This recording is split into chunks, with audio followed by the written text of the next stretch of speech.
De nuevo, agradecerles a todos que estén acá para este curso. Y bueno, segundo término, me presento, yo soy Fernando Comadira, soy el otro Comadira. Ya lo vieron a mi hermano el lunes pasado y habrán leído quizás a mi padre en los libros. Así que por una cuestión metodológica, cuando diga Comadira me refiero a mi padre. ¿Está bien? Ni a mi hermano ni a mí. Después, a ver, mi hermano ya les mostró un poco el esquema de qué es lo que vamos a ver en este curso de acto administrativo profundizado. Lo primero que vamos a ver es el concepto, que ya arrancaron por lo menos con la mitad, un poco más de la mitad, el lunes pasado. ¿Bien? Hoy vamos a terminar de ver el concepto y si llegamos a trabajar en un caso práctico, cortito, pero que creo yo que toca los temas centrales del concepto. Porque el concepto, insisto, y esto también lo piensa mi hermano, es esencial para entender bien las cosas. Un buen concepto, bien aprendido, va a hacer que todos los problemas, al menos jurídicos de acto, surjan con facilidad y se puedan solucionar con muchísima facilidad y rapidez. Por eso vamos a dedicar 2 clases enteras al concepto de acto administrativo. Otra cosa es que a mí me preguntaron varias veces por qué un curso únicamente de acto. Y la respuesta es porque, si ustedes los piensan, y ya lo decía Prosper Weil hace más de 200 años, para entender el derecho administrativo necesariamente hay que tener una buena concepción del acto administrativo. El acto administrativo dicen que como que engloba, gobierna el derecho administrativo. Es cierto, no agota al derecho administrativo porque hay otras materias, tienen procedimiento, tienen control, tienen responsabilidad del Estado. Pero hoy nos vamos a enfocar en acto y naturalmente con algunos temas de procedimiento. Así que si les parece, arrancamos. Claro, así después nos preguntan. Les vamos a pasar el material, es cierto, estamos en Offside. Mañana pasado ya mandamos el link a la procuración con todo el material escaneado para que ustedes tengan acceso. Van a encontrar el material de toda la materia, no solo de concepto. Entonces ustedes después vayan viendo que les conviene ir leyendo para seguir la materia. ¿Está bien? Dicho esto, ¿alguna duda de el material o el curso, metodología y eso? ¿No? Bueno, mi intención, y esto lo digo siempre, es que las clases sean participativas. En este auditorio con tanta gente es un desafío, ¿no? Mantener el orden, es un desafío pedagógico también. Vamos a tratar de lograrlo y yo les voy a tratar de dar mucha información, pero para que la comprendan bien. Porque en mi opinión, y esto también lo decía siempre mi padre, es mucho mejor tener una cabeza bien formada que llena de información. Mi objetivo entonces en estas 4 horas es que se vayan con la cabeza bien formada en relación con el concepto de acto administrativo. ¿Está bien? Vamos a arrancar. Un muy breve repaso de lo que ya vieron. Este material también se los voy a pasar, pero al final, porque está todo acá. O sea, toda la materia, concepto, elementos, caracteres, todo está acá. A ver si está... Bueno, lo primero que vieron la semana pasada es la actividad administrativa de la administración, ¿o no? Yo les pido por favor que participen porque además hay que gritar, por lo menos yo tengo que gritar. Dentro de la actividad administrativa de la administración, jurídica o no jurídica, vieron una primera gran clasificación, que era actividad no jurídica y actividad jurídica, ¿no es cierto? Dentro de eso también analizaron los hechos y los actos no jurídicos. Y acá ya empezaron a notar algo que es trascendental para la teoría del acto administrativo. Que ¿cuál es la diferencia entre un hecho administrativo, la nota esencial, ¿no? Entre un hecho administrativo y un acto administrativo? Que el hecho es pura materialidad y el acto es una declaración. Es una... Exactamente, es una declaración, hay una exteriorización, un proceso intelectual, una extrinsicación de la idea, de acuerdo con el autor que lean, ¿no? Pero en definitiva es eso, hay un proceso cognitivo. Eso luego lo traspolamos a lo que vendría a ser los hechos administrativos, si vieron el concepto de hecho administrativo, que también va a ser esencial, y lo vamos a ver también en esta clase, porque hay que entender bien la diferencia y el concepto de hecho administrativo y acto administrativo. En el hecho administrativo lo habían definido como un acontecimiento de la naturaleza, un comportamiento material, ¿no? Que produce adquisición, modificación de derechos. Ahora, vieron también que a partir de este concepto de hecho administrativo podía haber hechos objetivos y hechos subjetivos. Los objetivos son entonces los que no requieren el comportamiento de la voluntad humana. Ejemplo, una inundación, típico. Se inunda la oficina administrativa, es un hecho administrativo objetivo. Luego tenemos los subjetivos, que son cuando ya hay una intervención del sujeto, del órgano. Y después vieron el acto administrativo, que como bien señalaban, es siempre una declaración, la extrinsecación de una idea. Y esto es esencial, lo que les voy a mostrar ahora. Nunca, por lo menos en nuestra opinión, se va a poder inferir de un comportamiento material un acto administrativo. Acá habrán visto el ejemplo de los actos tácitos, ¿no? Y las consecuencias que eso deriva. Si uno parte de una concepción en la que el acto tácito deriva, por ejemplo, de un comportamiento material, si va a la cuadrilla y tira o compacta, ¿no? Como pasa en la ciudad, compacta un auto, ¿qué habría ahí? Partiendo de la base de que un acto tácito se deriva de un comportamiento material. Partiendo, va a la cuadrilla, pero para la teoría que sostiene que el acto tácito se podría derivar de un comportamiento material del órgano. Que es una postura, por ejemplo... Se supone que actúan en base a una orden. Una orden tácita, dirían. Entonces ahí estamos ante un acto administrativo tácito, que es la postura, por ejemplo, de autores como Muratorio. Otros autores, que es en la que sostiene mi padre, mi hermano y yo, y otros autores más, dicen no. Para que haya un acto administrativo, necesariamente tiene que haber un acto expreso. En todo caso, el acto tácito se va a derivar de lo expreso. Si yo nombro a un ministro, tácitamente estoy echando al que estaba. Pero siempre va a haber un acto expreso. Por consiguiente, en el ejemplo que les di de la cuadrilla que va y demuele el edificio sin el acto administrativo expreso, estaríamos entonces en presencia de una vía de hecho, exactamente. Esto fue lo que empezaron a ver la semana pasada. Y después se detuvieron a analizar cuáles son las dos funciones que tiene la teoría del acto administrativo. Porque uno hace una teoría del acto administrativo por alguna razón.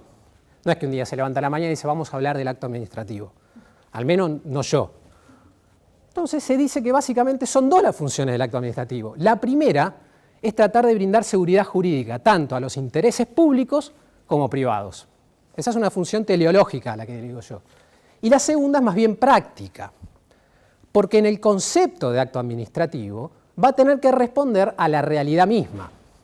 A ver, Guibur daba un ejemplo siguiendo a Hospers y decía: los triángulos son el resultado de unir tres líneas. A su vez, dentro de la categoría de triángulos, vamos a ver triángulos escalenos, isósceles y un par más que no me acuerdo. Pero equilátero, increíble, uno lo estudia en la secundaria y de repente en un posgrado vuelve a recordar. Pero ¿cuál era la razón de esto?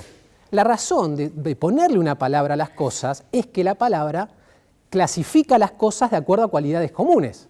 No es lo mismo, si bien tiene una esencia, todos los triángulos que tienen tres lados, vamos a clasificar a estos que tienen 90 grados de una manera y en este grupo.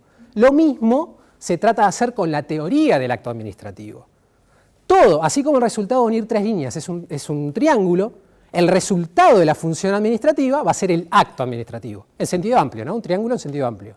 Y a su vez, dentro de las especies de acto, vamos a encontrar el acto administrativo particular, el acto administrativo de alcance general, el acto administrativo de gestación bilateral. Son todos actos administrativos y por consiguiente van a reunir todos ciertas cualidades en común.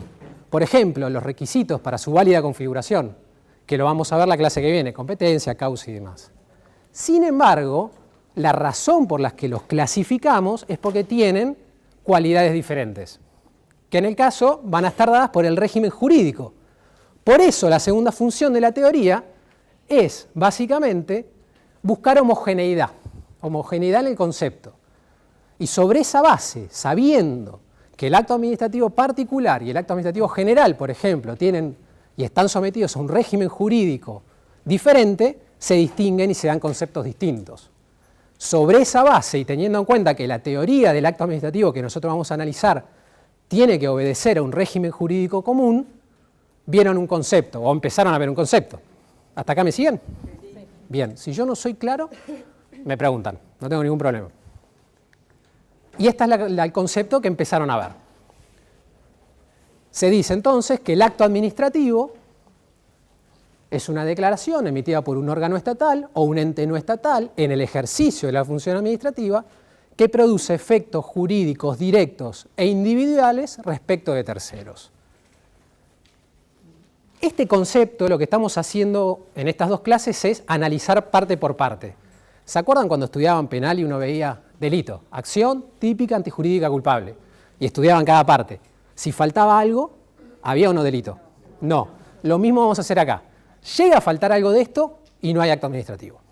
Tiene que cumplir con todo esto. Este es el concepto que da Comadira, que adoptó la Cámara Federal, la Procuración del Tesoro y varios autores más.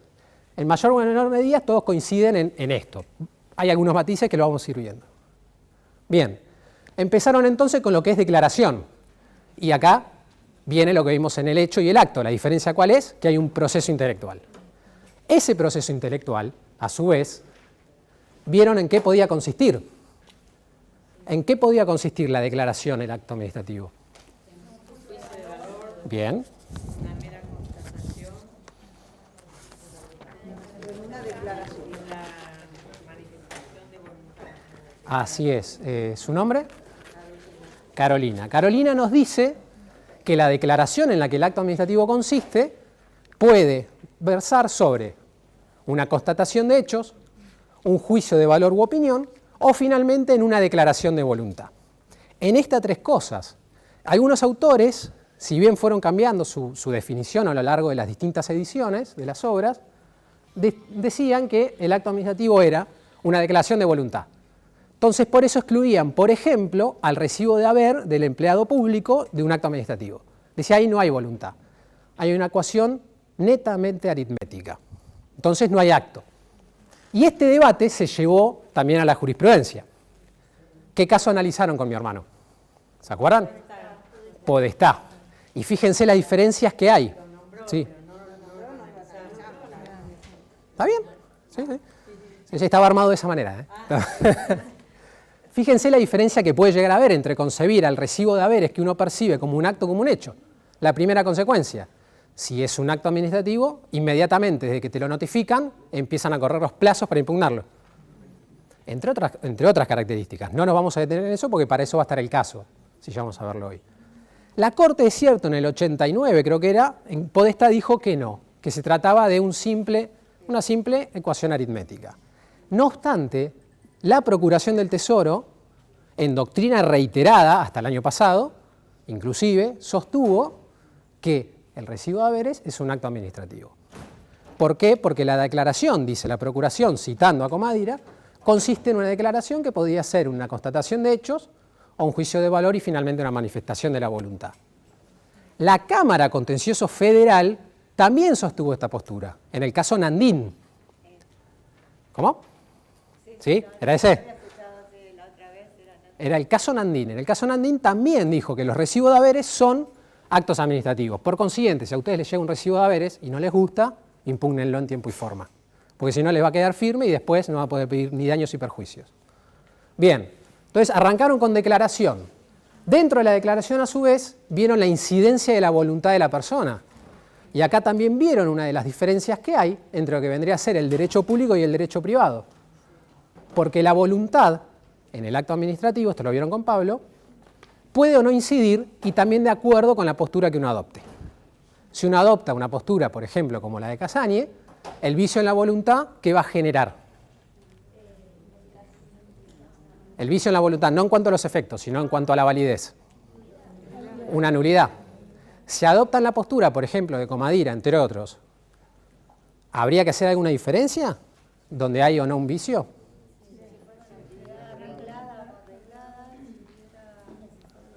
¿Su nombre? Luisa y Carolina. Voy a tratar de acordarme. Bien.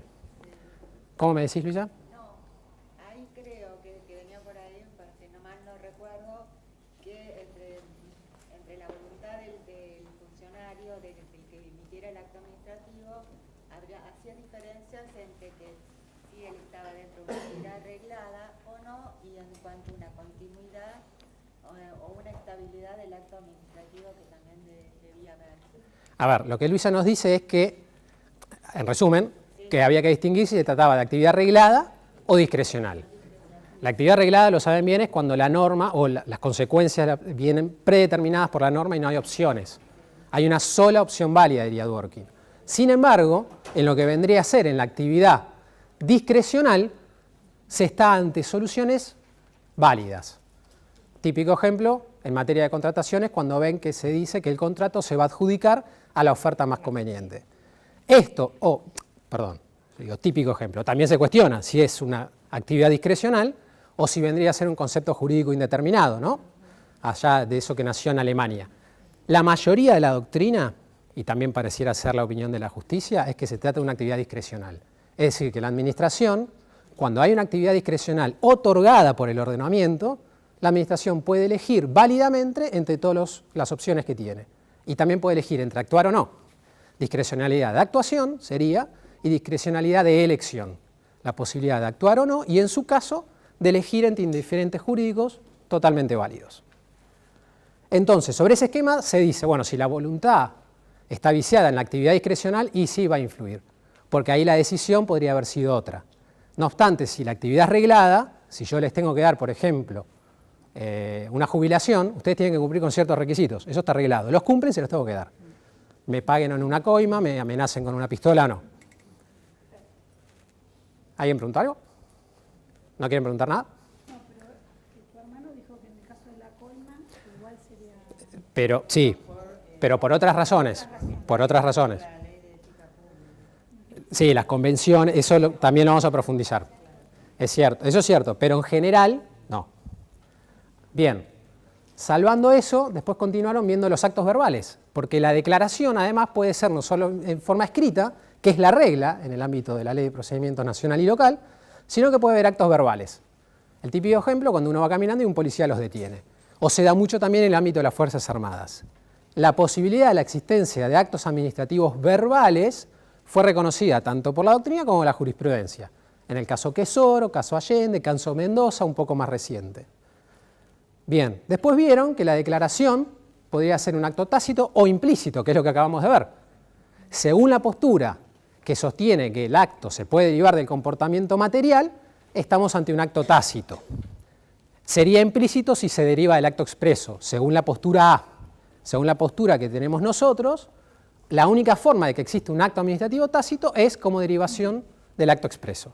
El ejemplo que les di de nombrar a un funcionario u otorgar un permiso precario, si se le otorga a una persona porque se le está quitando a otra. Esto lo analizaron también la semana pasada. Y después siguieron con el análisis de la definición.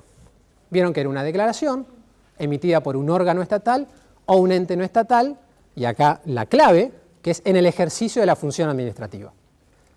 Y en este punto habrán analizado los distintos criterios que hay sobre el tema, ¿no? El criterio subjetivo, el criterio objetivo y el criterio mixto. Nosotros, siguiendo a varios autores como Gordillo, mi padre, Kanda, Human, es decir, muchos autores, vamos a seguir un criterio mixto. Y en ese orden, ¿cómo es definida la función administrativa? Según el criterio mixto. ¿Cómo andás? ¿Está bien? Bien. ¿Alguien se acuerda? Como residual todo lo que es función del poder, todo lo que es función del poder ejecutivo sería función administrativa, digamos. Todo lo que es legislativo y judicial, no propiamente función legislativa, función judicial sería también función administrativa. Claro, bien. ¿Tu nombre? Juan. Juan. Lo que Juan nos dice es cierto, pero habría que agregar algo más. ¿Querés agregar algo más? No, que hay excepciones. Ahora vamos a las excepciones. En resumidas palabras, para no meternos en profundidad con un tema que ya vieron, se dice que la función administrativa va a ser parte de la actividad que va a ejercer el Poder Ejecutivo, es decir, no toda la actividad del Poder Ejecutivo, porque vamos a sacar de la función administrativa ¿qué tipo de actos? Institucionales. Los de derecho privado, actos mixtos y demás. Esos dos no son función administrativa, son producto de la función gubernamental y la función administrativa impropia, respectivamente. Y a su vez viene el elemento residual que nos decía Juan, que va a ser, es decir, repito, función administrativa, parte de la actividad desplegada por el Poder Ejecutivo y la actividad desplegada por el Poder Legislativo y el Poder Judicial en la medida en que no ejerzan función legislativa y función judicial respectivamente, que bajo un régimen jurídico exorbitante tiene como resultado, en sentido amplio, el acto administrativo. Por eso, el acto administrativo deriva de la función administrativa. De ahí que donde hay función administrativa, en cualquiera de los tres órganos del Estado, va a haber acto administrativo, en sentido amplio. Lo que nosotros estamos analizando hoy es el acto administrativo de alcance particular. ¿Por qué? Por el régimen jurídico homogéneo, entre otras causas. ¿Me siguen en el esquema? Bien. Como consecuencia de aceptar un criterio mixto para delimitar las funciones jurídicas del Estado, vamos a llegar a la conclusión de que los entes no estatales podrían ejercer o no función administrativa. Acá vamos a dividir entre los entes públicos y los entes privados. El ente público, el típico en el que estamos todos inscritos, el Colegio Público de Abogados. En estos supuestos, se le delega, dice y habla de una delegación transestructural de cometidos. El Estado le delega a un ente no estatal, porque no está dentro de la órbita, por eso delegación transestructural no está en la estructura, cometidos públicos. Y cuando ejerce esa función que le fue delegada por una ley o un reglamento del mismo rango, va a haber acto administrativo. Es el típico ejemplo de una sanción que nos puede llegar a aplicar si nos mandamos una macana el Colegio Público de Abogados. ¿Se entiende? ¿Qué caso vieron acá o les mencionó acá? Como el leading case en materia de actos dictados por... ¿Cómo? ¿Sí? ¿Quién dijo? ¿Quién habló? ¿Tu nombre? ¿Cómo? Karina. Karina, Luisa, Carolina, Juan. Está complicado. Pero bueno. Bien. Hay más participación de mujeres, ¿eh? Lo que nos decía Karina es que el caso en el que la Corte reconoció funciones administrativas, por un tema de competencia más que nada, y dijo que tenía que intervenir el contencioso administrativo, fue el fallo Martínez-Echenique. Hay muchos casos más sobre este tema, y también la Procuración del Tesoro, en el caso del PAMI, dijo que se le aplicaría la Ley de Procedimientos Administrativos. Y es en definitiva la postura de todos los autores que les mencioné, Comadira, Gordillo, Ibanega, varios autores más. Bien, y el otro ejemplo, por eso digo órgano, fíjense, un órgano estatal o un ente no estatal, porque dentro de lo que sería el ente no estatal vamos a tener el ente público no estatal y el ente privado, como sería Coca-Cola.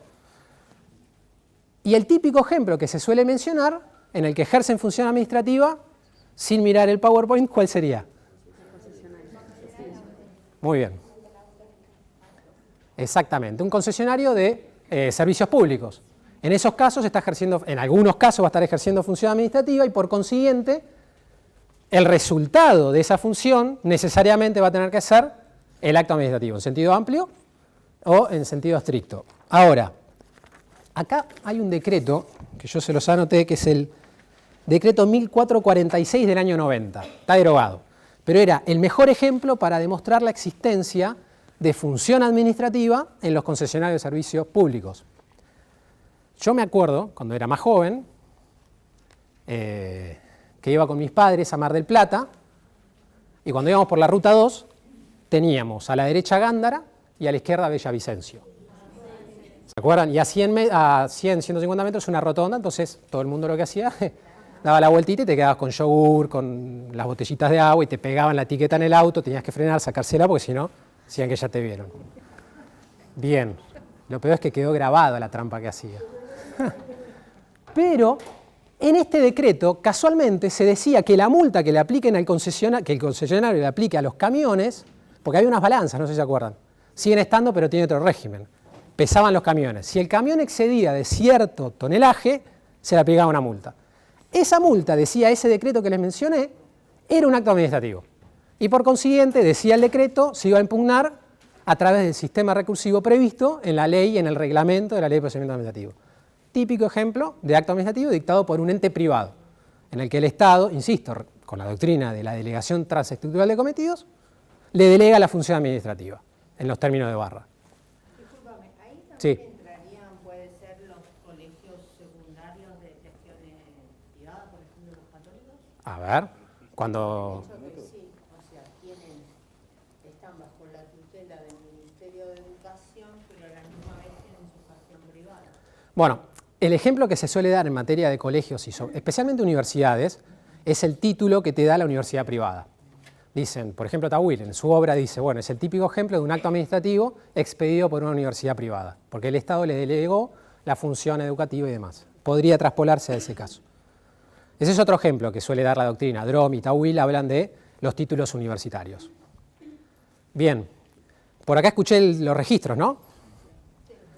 Bueno, también los registros públicos, asumo, o los registros de automotores, donde están los delegados a cargo de...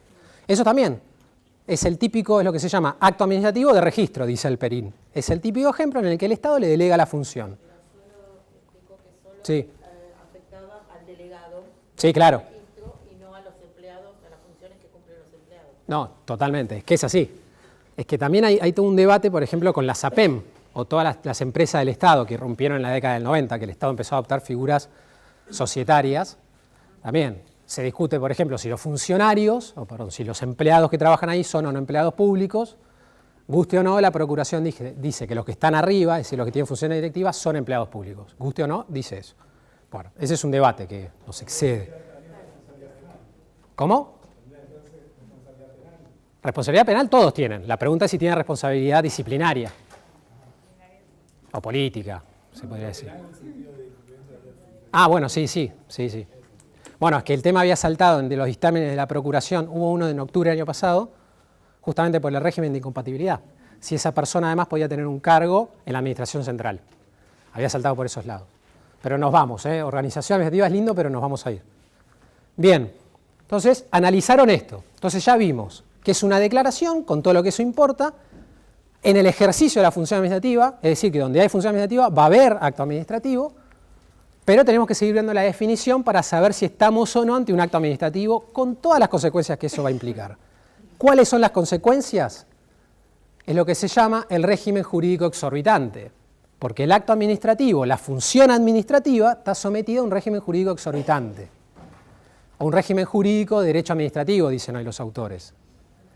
Y no tiene que ser entendido esto como alguna vez algún autor dijo, bueno, algo que excede al derecho privado. No, tiene su régimen propio que va a estar constituido, a grandes rasgos, por prerrogativas procesales y sustanciales, del mismo modo que garantías procesales y sustanciales. Es decir, el régimen jurídico exorbitante hoy es concebido como un equilibrio entre prerrogativa y garantía, ¿no? La famosa balanza. Ese contenido naturalmente va variando a lo largo de los años, a lo largo del tiempo, por eso se dice que el derecho administrativo es una suerte de arbitraje históricamente variable entre el poder, prerrogativa, y la libertad, la garantía. ¿Cuál es el contenido hoy de este régimen jurídico exorbitante? Bien, se los voy a mencionar, no los vamos a analizar en profundidad porque si no nos vamos, y me gustaría en serio que veamos un caso. Habían hecho una pausa, ¿no? Sí, porque si no es inhumano. Para todos. Está probado que después de cierto tiempo se pierde la atención. En mi caso yo veo que después de los 2 minutos varios ya perdieron la atención, pero bueno. Bien, ¿cuál es el contenido entonces de estas prerrogativas y garantías? Básicamente estas. Van variando a lo largo del tiempo. Por ejemplo, las garantías sustanciales de las que se habla como integrantes del régimen exorbitante, la primera es la creación unilateral de vínculos. Esto es básicamente la declaración, es decir, la alteración de manera unilateral de la situación jurídica de ustedes. Un día tienen un derecho, al día siguiente no lo tienen o los ven disminuidos. O no tenían un derecho y al día siguiente lo tienen. Esto es algo unilateral. Lo mismo con la presunción de legitimidad. Es cierto, los actos privados también gozan de cierta presunción de legitimidad, un testamento y demás, pero las consecuencias son distintas. La presunción de legitimidad la vamos a ver cuando veamos los caracteres del acto. Este es uno de los caracteres esenciales.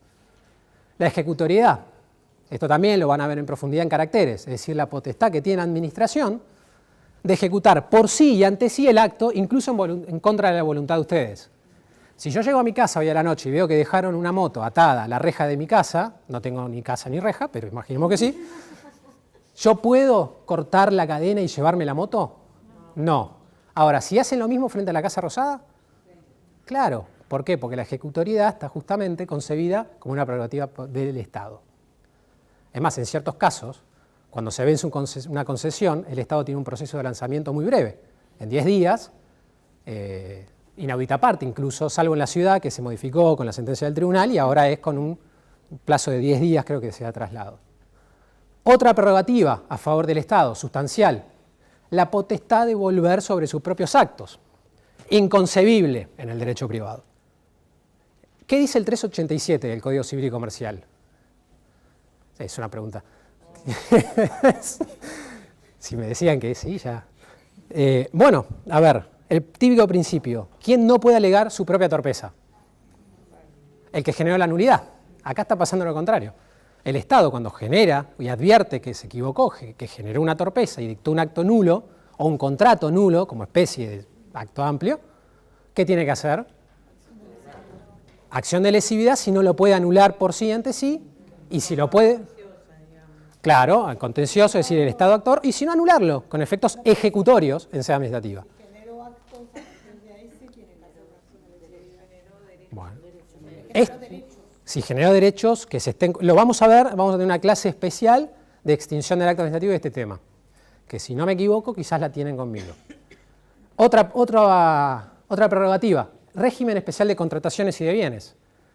Excede a esta clase de acto hablar de contratos, pero el típico ejemplo que se da de prerrogativa es esta. Si yo estoy en mi casa y llamo a Juan, otro Juan, al menos que pinte vos también, si yo llamo a Juan para que pinte la pared de mi cuarto que tiene 100 metros, 10 metros mejor, tiene 10 metros la pared, y le voy a pagar 100 pesos o $1 por metro, y yo le digo, pintame 2 metros más, pintame 12, Juan puede decir no e irse. Pero como prerrogativa sustancial de la administración, si yo contrato para hacer 1000 kilómetros de autopista y mediante un acto administrativo le ordeno, le pido, le solicito al concesionario o a la constructora que me haga 2000 kilómetros más o 200 kilómetros más, no se puede negar. Es lo que se llama ius variandi. Tiene la obligación de cumplir con eso. Es una típica prerrogativa sustancial en materia de régimen de contrataciones. Lo mismo con los bienes, la protección de los bienes de dominio público. En el ámbito de la ciudad, la Ley de Procedimientos Administrativos, por ejemplo, da como protección de bienes de dominio público que la administración puede ir y desratizar sin tener que llamar al particular.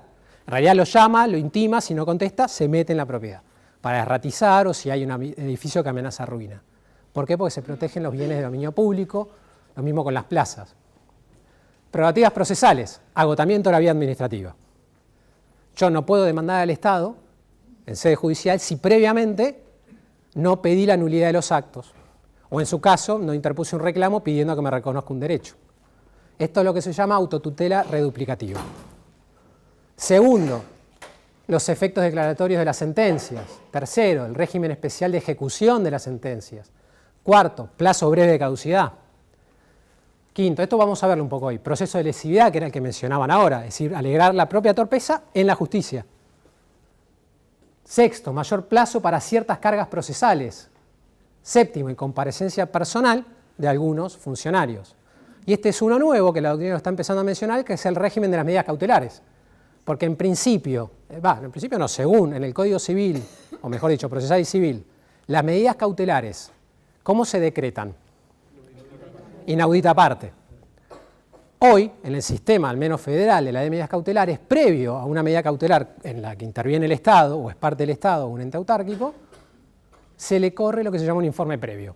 Es decir, está todo el debate si es un informe noticia o no, y obviamente la ley contempla excepciones a este pedido de informe previo. Esto también lo vamos a ver cuando veamos cómo obtener la suspensión de los efectos del acto. Yo sé que es mucha información, pero mi intención es que me sigan. ¿Me están siguiendo? Sí. Bien. Esto como prerrogativas. Después tenemos las garantías, que las garantías también van a ser, como les mencioné, sustanciales y procesales. La primera, y este es como un principio absoluto, creo que si hay principios que son absolutos es este, en todo a nivel mundial, que es el principio de juridicidad. La administración va a estar sometida a la juridicidad. Y fíjense que a diferencia de lo que podría decir Kelsen, nosotros hablamos de juridicidad y no principio de legalidad. ¿Por qué creen que hacemos esta diferencia? De a uno. Bien. Exactamente. ¿Tu nombre? Noelia. Bien. Noelia nos dice que hablamos de juridicidad porque el Estado no se va a limitar a respetar únicamente la ley, sino al ordenamiento jurídico en su conjunto, que abarca desde la Constitución Nacional, pasando por los tratados internacionales, pasando por las leyes, por los reglamentos que ella misma dicta, En algunos casos vamos a ver si el precedente administrativo obliga o no a la administración a respetar ese precedente. Entonces, por eso se dice que es juridicidad. De esta manera, ven que entonces la administración ya no es una simple aplicación de normas heterónomas, ¿no?, que vienen dadas desde afuera, como la Constitución y la ley, sino que además participa en la juridicidad con el dictado de normas autónomas. Ejemplo, los reglamentos. La administración no se puede apartar de los reglamentos. Por eso se habla de hoy de juridicidad. El segundo supuesto, vamos por este lado, la igualdad. El tercero, la propiedad. Todas garantías constitucionales. La razonabilidad de las decisiones, la responsabilidad del Estado, el acceso a la justicia, y fíjense que pusimos presunción de legitimidad, porque si bien originariamente la presunción de legitimidad era concebida como una prerrogativa sustancial, hoy también se la ve como una garantía. Imagínense este supuesto. Ustedes les dictan son beneficiados por un acto administrativo y la administración luego se percata que es nulo y dice, bueno, encima del acto se presume que es ilegítimo. O les dice, ustedes conocían el vicio, no podés ignorar el vicio, por ejemplo, porque tiene un error en la causa de derecho. Vamos a analizar esto en otra clase.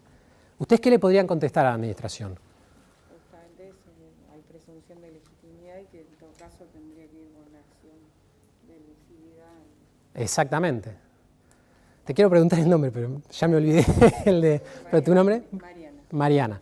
Mariana nos dice que justamente lo que uno le puede contestar a la administración es no me puedes decir que yo conocía el vicio cuando me estás diciendo que es un carácter esencial, inherente, algunos dicen, al acto, que se lo presume válido. Entonces, ¿cómo podés presumir que yo conozco el vicio si en realidad el acto se presume válido? Opera entonces esta presunción a favor del particular y en parte en contra de la administración. Por eso yo les dije al principio que esto de las prerrogativas iba variando. No es algo estanco, sino que a partir de los años va variando. Y luego tenemos las garantías procesales. El formalismo moderado.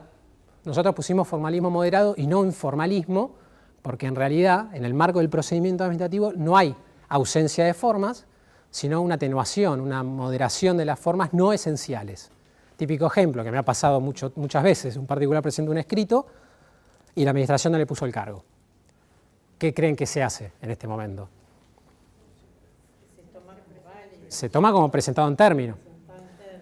Lo mismo, el formalismo moderado impacta en distintos temas. Lo mismo si yo interpongo recurso de reconsideración, al día 13 me lo tienen que recalificar y poner como recurso jerárquico. Bien, la otra, el debido procedimiento previo, que cuando veamos los elementos esenciales del acto vamos a ver que el debido procedimiento previo incluye desde los procedimientos esenciales entre los que está el dictamen hasta incluso obviamente el respeto del derecho de defensa como garantía procedimental del derecho de defensa de la Constitución. Y por último el agotamiento de la vía.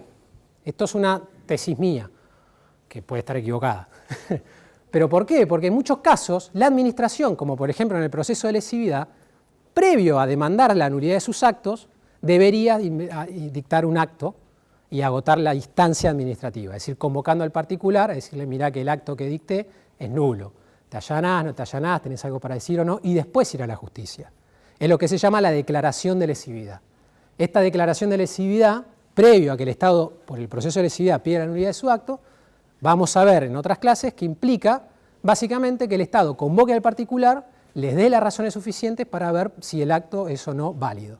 Y si no lo hace, si no cumple con ese procedimiento previo, si no agota la vía administrativa, la Corte, bueno, no la Corte, pero sí la Cámara, va a rechazar in limine la demanda. Porque según la Cámara, por ejemplo en el caso Weinstein, en el voto de González Arzac y muchos casos más, Batión y demás, dice que la declaración de lesividad es un presupuesto lógico de la admisión de la demanda de lesividad. Entonces, si es un presupuesto de admisibilidad y no se lo cumplió, se rechaza in limine. Lo mismo ustedes, si no agotan la vía administrativa, el juez lo va a rechazar in limine, con costas probablemente. Bien, esto es entonces bajo un régimen jurídico exorbitante. Declaración en ejercicio de función administrativa bajo un régimen jurídico exorbitante. ¿Alguna duda? ¿Se entendió? ¿Voy muy rápido? ¿No? ¿Estamos bien? Bien, vamos a seguir.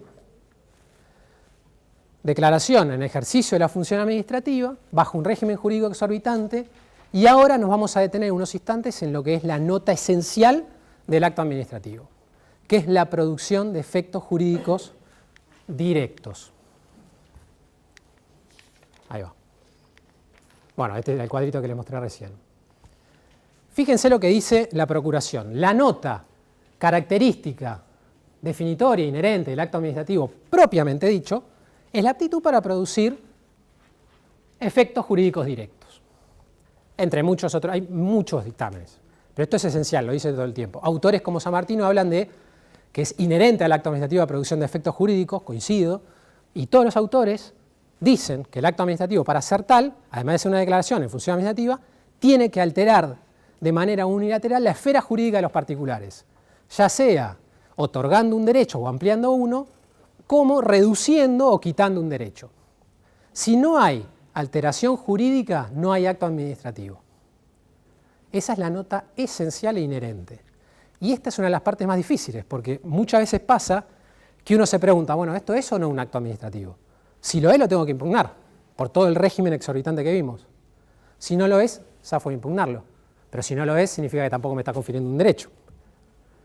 Este es un tema bastante complejo, que lo sigo viendo en algunos casos, dictámenes, que quizás apelan a confusiones. Incluso hay trabajos de Mayral que son brillantes en los que dice, bueno, acotemos el concepto de acto, no todo va a ser acto administrativo, y habla de los meros pronunciamientos. Y en este tema me gustaría que analicemos algunos aspectos. El primero, que siempre se da, el caso de los dictámenes. Los dictámenes jurídicos, ¿no?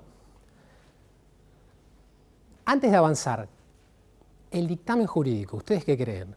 ¿Es o no es un acto administrativo? No lo es, solo sería si el acto después... Mariana. Sí. Bien, sí. Si el acto después lo incorpora como parte del acto. Tampoco sería acto, sí, no lo convierte en un acto. Digamos, el dictamen, el acto puede basarse en el dictamen, pero no es el dictamen. El dictamen en sí. No lo es. Es una opinión técnica jurídica para algunos. No lo es. Un acto preparatorio. Es un acto preparatorio. ¿Tu nombre?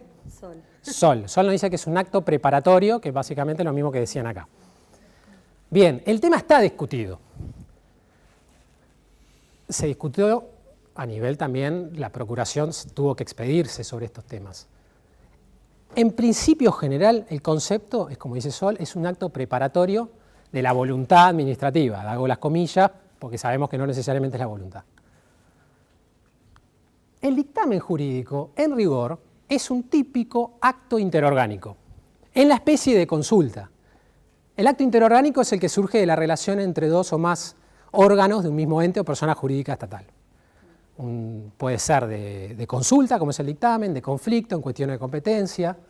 Hay 5 clases, pero el dictamen es el típico acto interorgánico de consulta, es decir, no es un acto administrativo. Por eso, según el reglamento, la ley nacional, y lo mismo pasa con la ley local, no es impugnable, ni los informes ni los dictámenes, incluso si son vinculantes, tampoco son impugnables. ¿Por qué?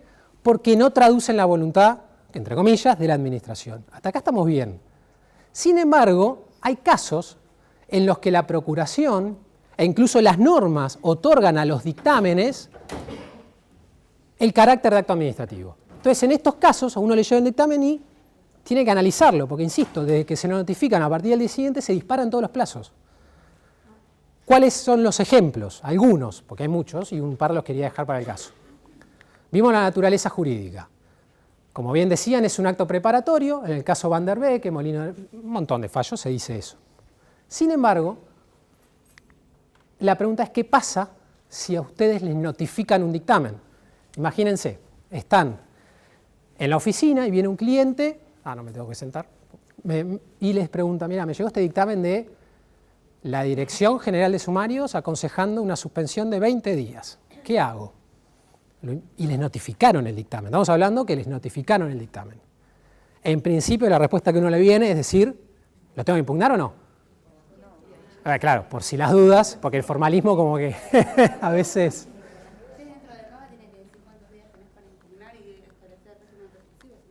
Bien, Eso es lo que hace a la validez de la notificación, es decir, que cumpla con ciertos requisitos, se agotó o no la vía, el plazo, etc.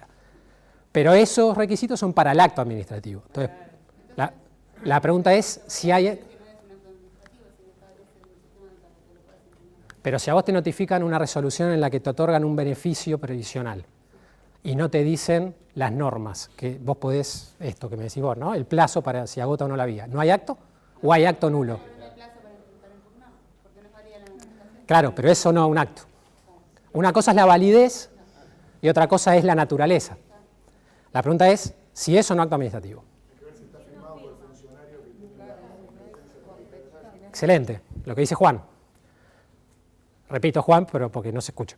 Hay que ver quién firmó la notificación del dictamen. ¿Qué dice la Procuración en estos casos? La Procuración les dice que en el caso de los dictámenes notificados, y esta es la transcripción del dictamen, la notificación al administrado del contenido de un asesoramiento emitido por el servicio jurídico competente debe considerarse decisorio, es decir, acto administrativo, en la medida en que fuere ordenado por el órgano facultado para decidir. Es decir, si el órgano competente es el que mandó la notificación y la rubricó, estamos en presencia, según de la Procuración, de un acto administrativo. Así que, ojo en esos casos. El dictamen... ¿Cómo? Claro, no que lo hace suyo, que lo notifica él. Que lo hace suyo es otro tema que lo vamos a ver ahora.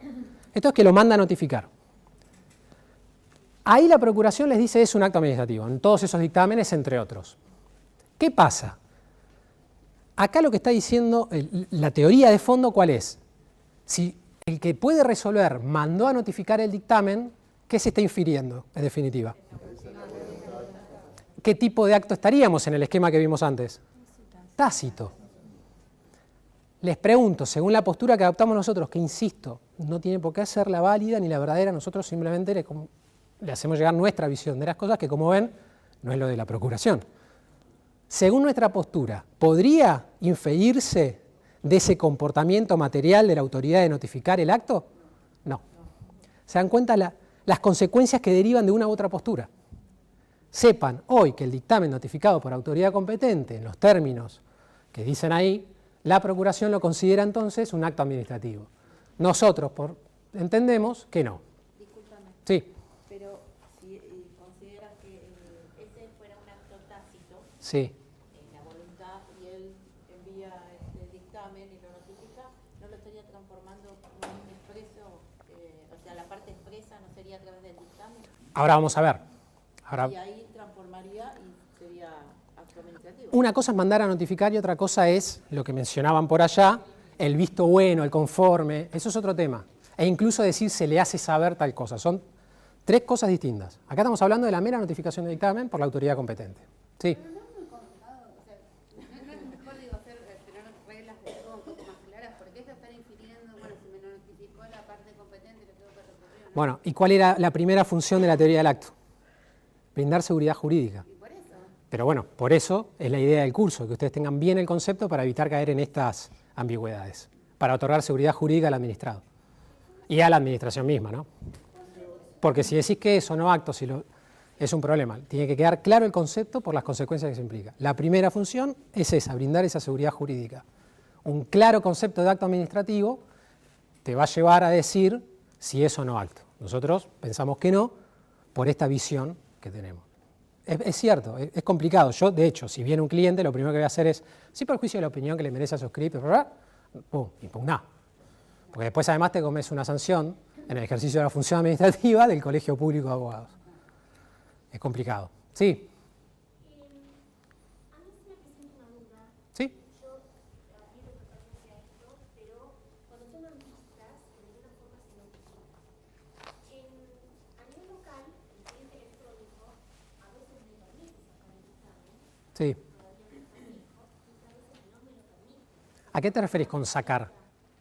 Que lo puedo eliminar del Ah, electrónico. está bien, como un recurso de arrancatoria, diría Belucio. Sacarlo. Para que no empiece a recurrir dictámenes que ya me han pasado en otras ocasiones cuando éramos papel.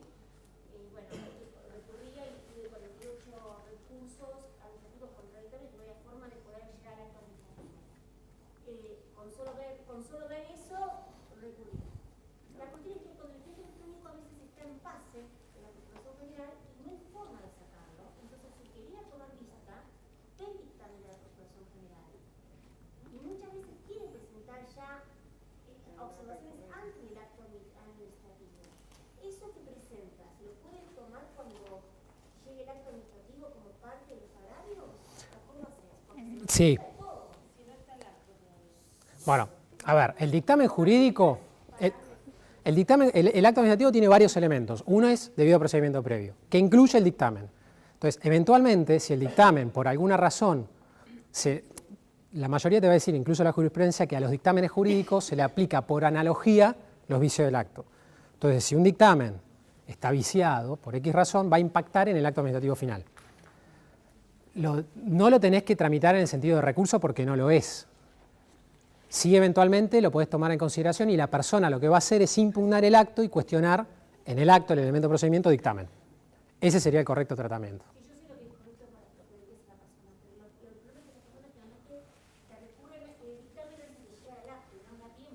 No, es que primero que por más que recurran el acto no suspende, en principio, por consiguiente el trámite tiene que seguir. Y no, habría que rechazarlo por improcedente. Se rechaza por improcedente y lo tenés en todo caso, al momento del dictado del acto final lo analizás, pero no es el momento porque no hay un acto administrativo y por consiguiente es irrecurrible. Lo dice la ley, se invoca la ley y ya está. Pasa que es cierto, uno tiene un expediente y te empiezan a tomar. A mí me pasaba, yo durante muchos años trabajé en el área de sumarios y muchos iban, veían y por alguna razón tomaban vista del expediente ya con el dictamen y hasta impugnaban el dictamen.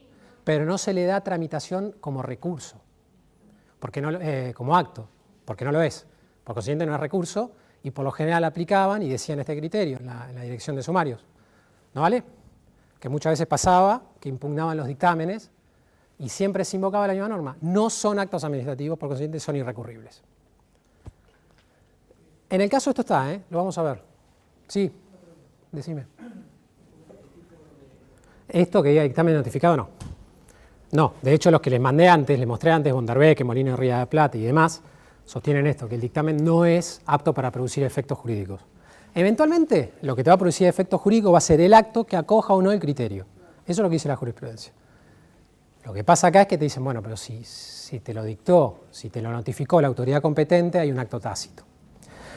Vamos a ver un caso, y en el material va a estar, yo les dije, yo se los voy a mandar, hay un caso de esto y un dictamen. Ahí está todo bien explicado. Yo no comparto esta postura, pero por esto que sostenemos, que no puede haber nunca un acto tácito a menos que se derive de lo expreso. Sí.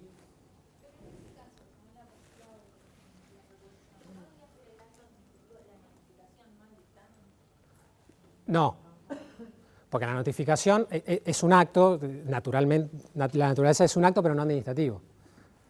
La notificación simplemente te pone en conocimiento ese dictamen y quien te notifica la autoridad competente. Eso es lo que pasó en este supuesto. Una cosa es, que lo vamos a ver ahora inmediatamente, es qué pasa si la nota es decisoria, además te la notifican. Eso es otro supuesto, que es distinto. Son todos grises, pero que derivan en aceptaciones o no de la naturaleza jurídica del acto. Otro ejemplo.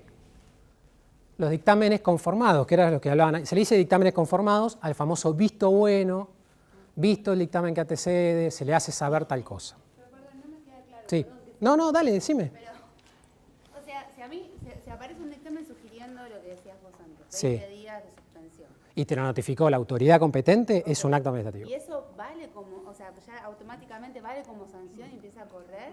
Sí. ¿O va a haber Según un la acto PTN, administrativo que específicamente- no. No. Según la PTN ya es un acto administrativo. Y no es requisito dentro de lo que es el procedimiento administrativo, no va a ser necesario que se establezca. Sí. Porque Después digo, atacarás la validez o no de ese acto claro, administrativo, eso es otro porque- tema. Porque digo, va a ser necesario efectivamente que haya una resolución final, un acto administrativo formal. Y Exactamente. los elementos necesarios Con para- toda la transcripción y de ahí las... voy a poder Exactamente. volver a impugnarlo. O sea, no Claro. es que perdí enteramente mi No. posibilidad de impugnación. No, por supuesto que no. Está bien. Pero eso- si te lo notifica, es un acto y por consiguiente tenés que impugnarlo. En la medida que sea de gravamen y quieres impugnarlo. Bien. ¿Sí? ¿Estamos? Dale. Bien. Sí. En ese caso,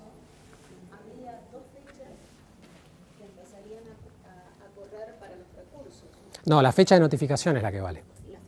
Claro. Porque muchas veces entre el dictamen y el acto administrativo hay meses. Y es más, entre el acto y la notificación, si bien la ley te dice 5 días, también hay meses. Lo que vale es cuando te notifican. Después hay que ver si es un día hábil, si no es hábil, si es un sábado, si no es un sábado. Eso es otro tema que nos excede. Pero sí, te notifican, a partir del siguiente se disparan los plazos. ¿Por qué? Porque según la PROCU es un acto administrativo. Bien. ¿Precluyó esto o alguien tiene alguna duda? Seguimos. No, no seguimos. No, dale. Estoy con delay. Mientras que hablaban pensaba. Decime. Sí, ante la duda, nosotros suponemos que esto es un acto administrativo tácito y entonces recurrimos a todas las vías recurribles, o sea, para impugnar el acto. Sí. O sea, tomamos toda la vía de recurso. Si es una estupidez, perdón, pero bueno, estoy pensando. Bien. ¿Puede ser que el que emitió el dictamen diga que no es acto administrativo lo que realizó? Sí, pero pero tampoco es vinculante. Entonces deja de ser vinculante. Claro. Bien. Otro caso, ahora sí, ¿avanzamos? Bien. Otro caso es el dictamen conformado. En estos casos, que a pesar de la mezquindad, es decir, es el caso típico en el que te lo notifican y la autoridad competente dice, visto lo dictaminado, tal.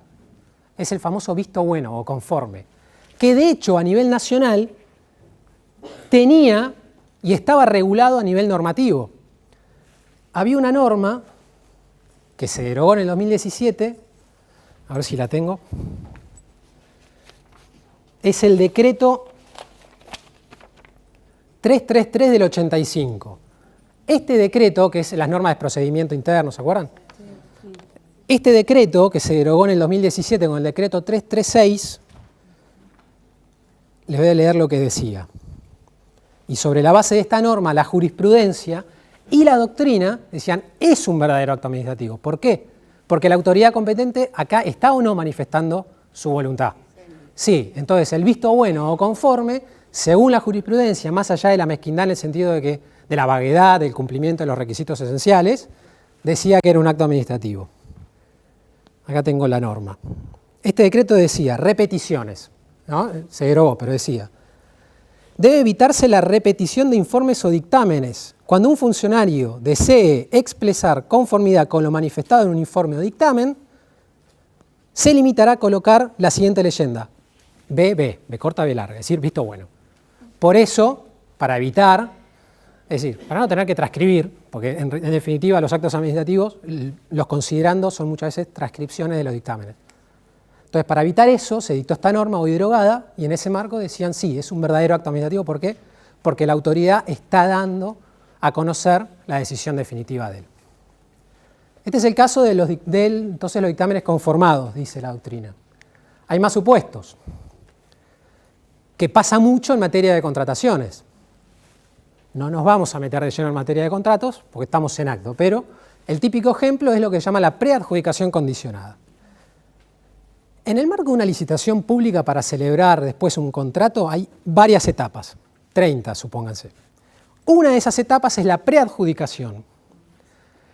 La preadjudicación, todas las normas, desde la ciudad hasta la nación, hablan de dictamen el acto de preadjudicación mejor, y dicen que no es un acto administrativo. ¿Por qué? Porque significa es como por ahora estos son los mejores. No vincula y además no significa que me adjudicaron el contrato.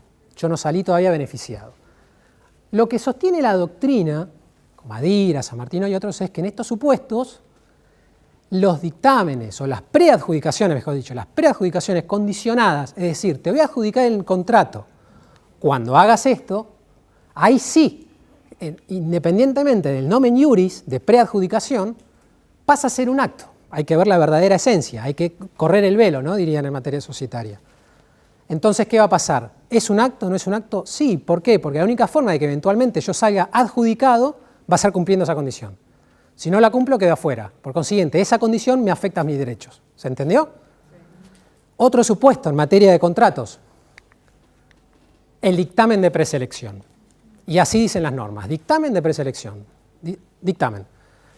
Lo mismo. Independientemente del nomen iuris, lo que hay que buscar es la esencia, la naturaleza de las cosas. La preselección, a diferencia de la preadjudicación, sí me deja fuera. Sí te deja fuera. Si en el marco de la licitación pública se presentaron 10 oferentes para ser contratista del Estado, y el Estado emite el dictamen de preselección, así lo dice la norma, es un acto administrativo. ¿Por qué? Porque los que no quedaron preseleccionados ahí, por ejemplo, en la etapa de doble sobre, no continúan, o sea, no están más en carrera.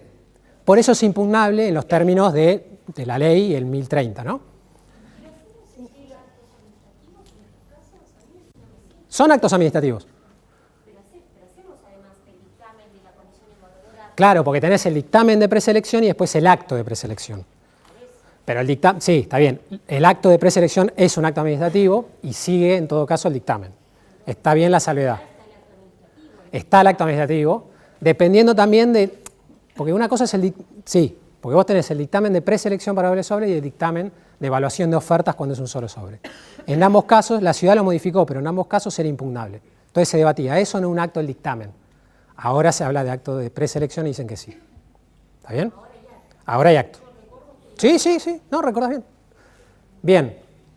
Estos son algunos casos que pueden llegar a dar confusión. Hay más supuestos. Las notas decisorias son aquellas notas que emite la administración en las que además te notifican y dice, se le hace saber que se le ha rechazado su pretensión. Eso es un acto administrativo. ¿Por qué? Porque la administración está reflejando su voluntad. Revisten el doble carácter, dice la Procuración, de acto y de notificación en el mismo. Bien, vamos a seguir un poco porque si no nos vamos a quedar. Vamos con la anteúltima parte del concepto. Declaración en el ejercicio de función administrativa que produce un efecto jurídico, hasta ahora si viene cumpliendo decimos pareciera un acto. E individuales. Y esto es importante porque acá es donde entra en juego la segunda función de la teoría, que es buscar el régimen jurídico homogéneo. Nosotros, dentro del acto individual, vamos a incluir estas tres categorías. El individual, el plurindividual y el acto plurimo. Son todos individuales. ¿Por qué? Porque a diferencia del acto administrativo de alcance general, el acto de alcance general es el que está destinado a una cantidad indeterminada de personas. No se sabe a quién. Tiene un espectro abierto, dice Balbín, en el que la gente puede ingresar y salir libremente. En el acto individual, la persona está identificada. Por ejemplo, sanciónese con cesantía a Juan. Podría pasar que sea un acto plurindividual, es decir, pase a planta permanente a Juan, Karina, Carolina, Luisa.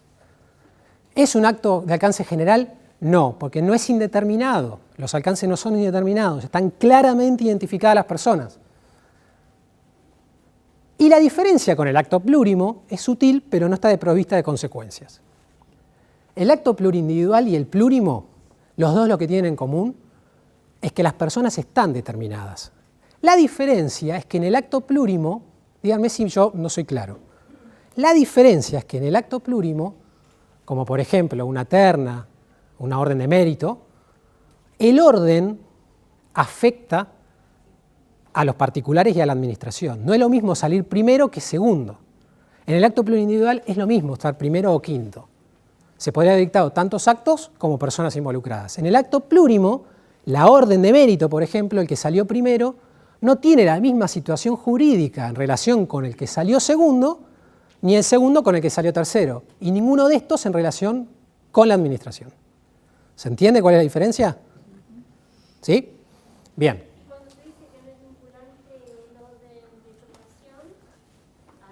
No, pero eso es un dictamen.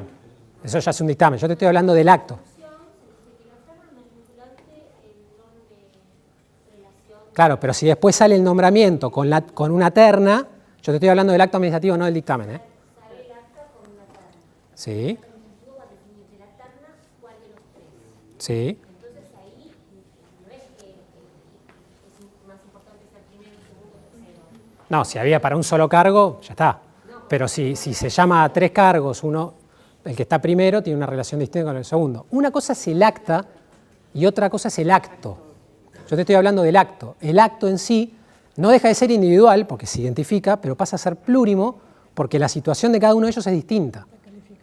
No, pero lo que dice la compañera es que no son ¿Quién? iguales. O sea, el orden no altera. Se puede elegir como ganador de un concurso Sí. que está en tercer término y no que está en primero.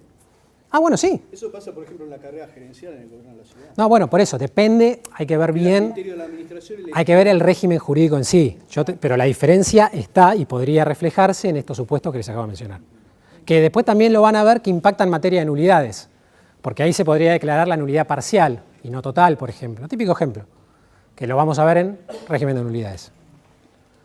Bien, entonces, sepamos que cuando hablamos de acto individual, englobamos a todos estos porque están identificadas las personas. Ahora, ¿por qué excluimos del concepto de acto administrativo a otro tipo de actos, como sería el acto general? Primero, tenemos que distinguir distintas clases de actos administrativos de alcance general. ¿Hasta acá me siguen? ¿Sí? Bien. Por un lado tenemos lo que se llama actos administrativos de alcance general normativo. Estos son lo que se llama reglamentos. ¿Por qué se dice que es normativo? Porque se insertan en el ordenamiento jurídico con vocación de permanencia. Son fuente permanente de juridicidad. A diferencia de lo que sucedería, por ejemplo, en los actos generales no normativos. Ambos, insisto, los sujetos no están identificados. Está destinado a una cantidad indeterminada de personas. El no normativo tiene eso en común con el general normativo, que es decir, no se sabe a quién va dirigido específicamente. Pero la diferencia es que no se inserta como fuente, sino que se agota con su cumplimiento. ¿Cuál es el típico ejemplo que se suele dar? Un pliego. Un pliego particular va a regir en esa contratación. ¿Es un acto general? Sí, porque no debería estar direccionado, sino que está destinado a una cantidad indeterminada de oferentes sería. Hay otra especie de actos que son los que se llaman los autoaplicativos. Estos reglamentos autoaplicativos se los voy a mencionar por arriba porque va a tener importancia en varios aspectos. Son como dicen los españoles, son un híbrido. Imaginémonos que acá estamos los actos individuales y acá los actos generales. Identificados o no identificados. O identificables.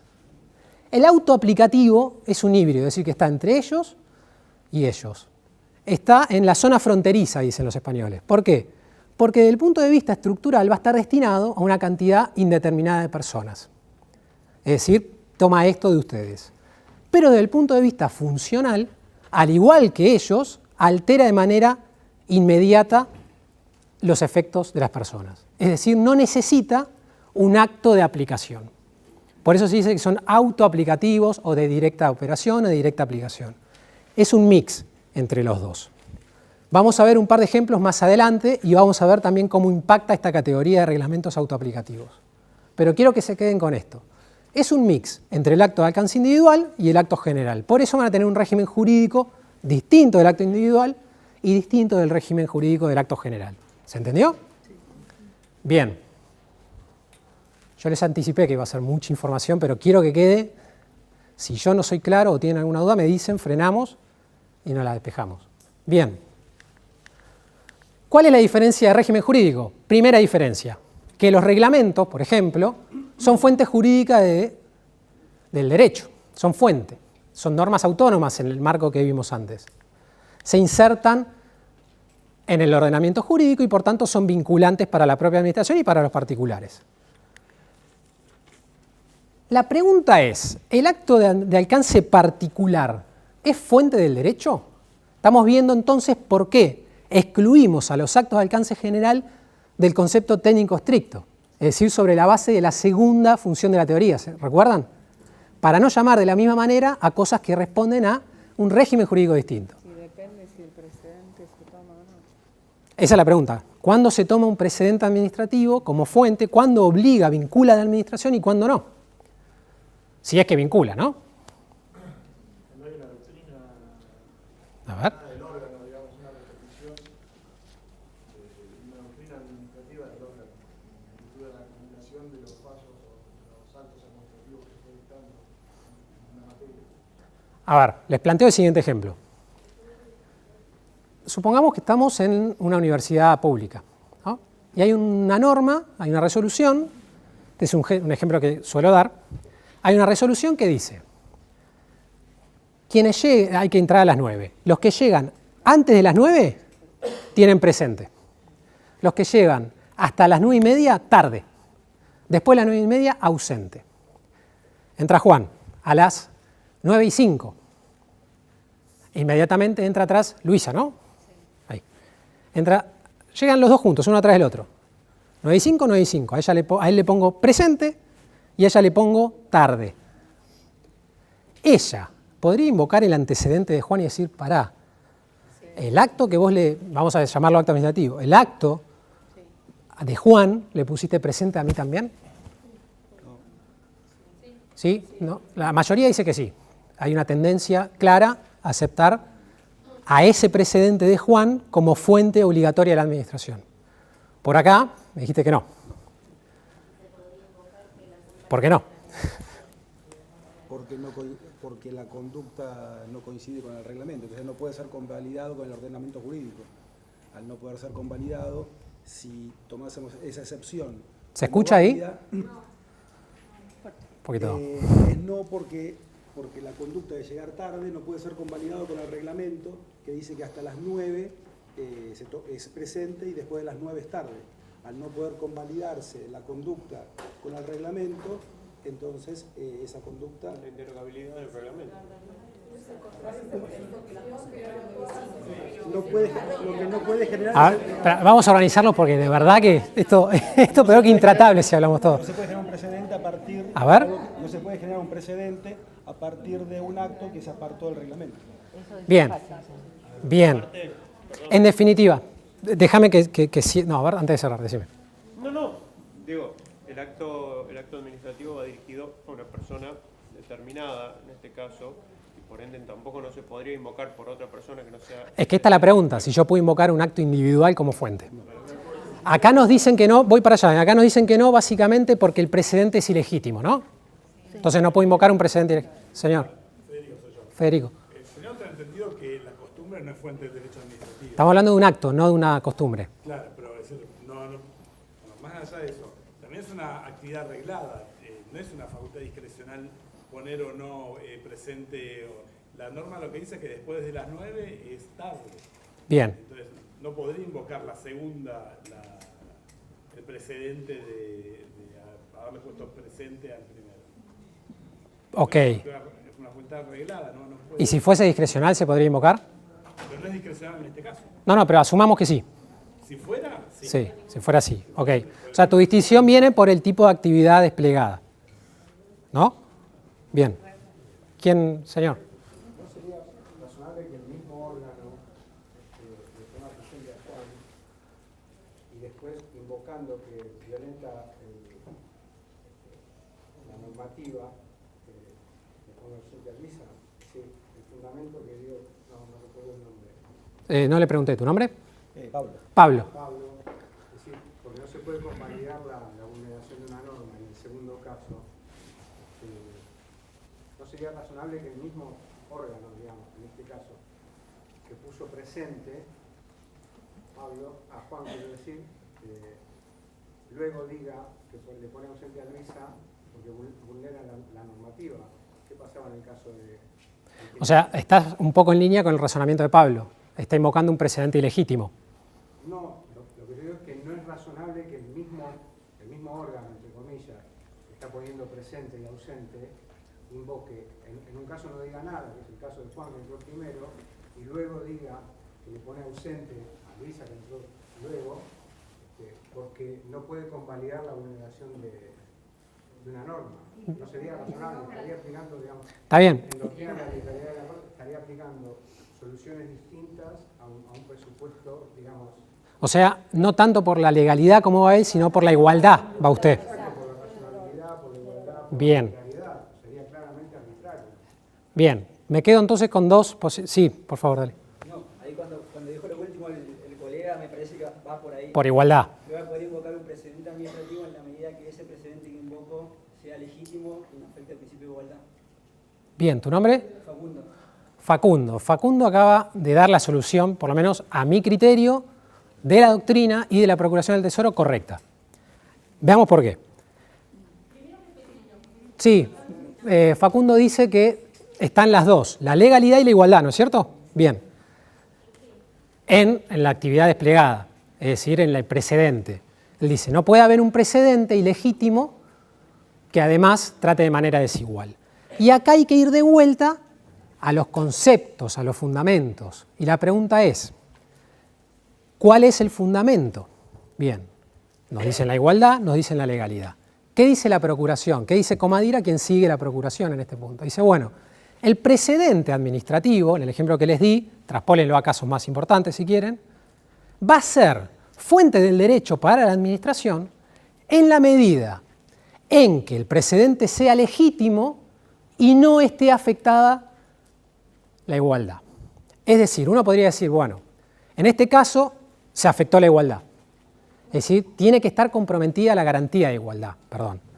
Entonces, si está comprometida la garantía de igualdad, tenemos que ver un paso más.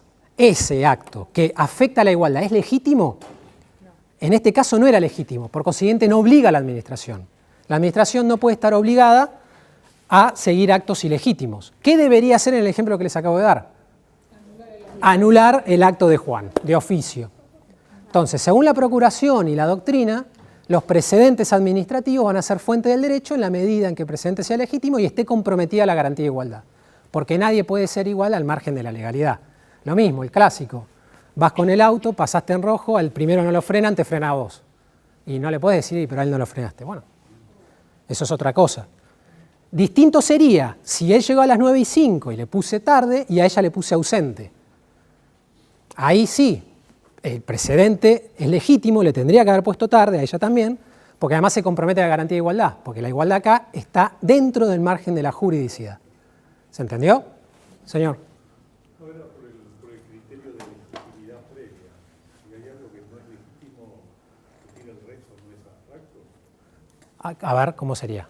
No entendí. Sencillamente, el acto es ilegítimo. Sí. Después discutir si hubo equidad o no a partir de ese acto, el acto tendría que anularse per se. Claro. Pasa que tampoco la administración te puede invocar un antecedente que ella dictó que era ilegítimo. Eso es lo que quiere decir esto. Te pueden invocar un antecedente, tanto la administración como los particulares, en la medida en que sea legítimo y no se comprometa. Si es legítimo no se discute. No, si es legítimo, sí, bueno, está bien. Si es legítimo y afecta a la igualdad. Claro, sí, bueno. Porque en ese supuesto. Si es ilegítimo, no, ya directamente no. Lo que debería haber hecho es, como decían acá, anular de oficio el acto por el que se le otorgó presente a Juan. Ahí se puede llegar a complicar más si es a la ausencia o asistencia, antes de que venza el plazo para recurrir el acto, te da una aprobación de una materia, Juan le produce efecto desde Juan respecto de la aprobación de una materia y se puede revocar o no ese acto ilegítimo. Bueno, hay que ver, eso ya vamos a ver.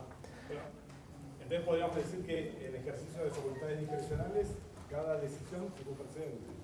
En la medida en que esté comprometida la garantía de igualdad y sea legítimo, sí, pero es más difícil en la actividad. Sí, pero es más difícil. Es más difícil porque hay que ver bien los antecedentes. En una actividad reglada, estoy de acuerdo con usted, seguro. En una actividad discrecional de aplicar una multa de 50.000 o no, hay que ver los antecedentes y demás. Porque si tratás de la misma manera de aplicar 50.000 al que delinquió o al organismo, a la empresa que no cumplió con las normas durante 10 años y le aplica la misma multa al que no cumplió una sola vez, y es más complicado. Está bien la salvedad que hace usted. Bien, seguimos un poco más, así avanzamos más rápido y después vemos el caso. Igual venimos bien. Bien, hay, como les decía, es el criterio de Comadira y la Procuración, que el precedente va a ser fuente en la medida en que sea legítimo y esté comprometida la garantía de igualdad. ¿Seguimos? Bien. Otra diferencia de régimen jurídico por el que se excluye de la noción técnico estricta de acto a los reglamentos, la publicidad. El acto particular se va a conocer a través de las notificaciones que tiene que cumplir con todos los requisitos que mencionaban ahí. El acto de alcance general, vamos a ir con el reglamento, se publica. La pregunta es, si quieren esto después al final del curso se los paso, así no están sacando fotos, pero bueno. La pregunta es si la notificación y la publicación son mecanismos intercambiables. ¿Por qué? Porque si hay un acto particular que yo publico y uno dice que se puede intercambiar, ¿qué va a pasar a partir de la publicación? Empiezan a correr los plazos. Estamos de vuelta con la primera de las funciones de la teoría, otorgar seguridad jurídica. ¿Qué creen? ¿Son intercambiables o no?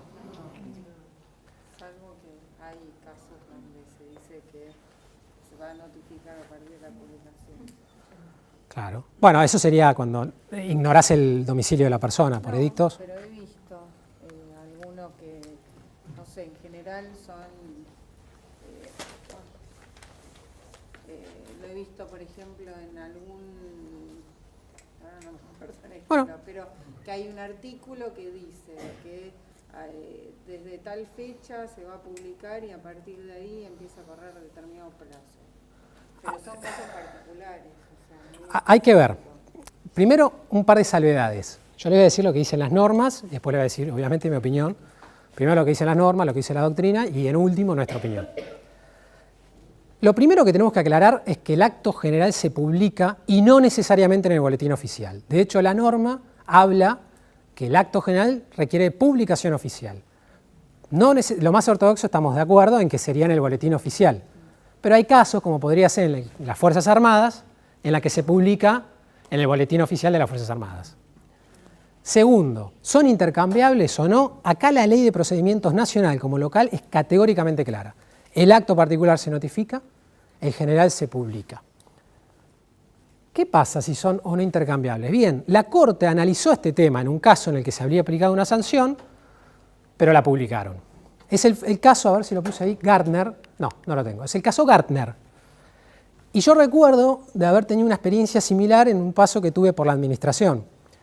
Les cuento el caso, muy por arriba.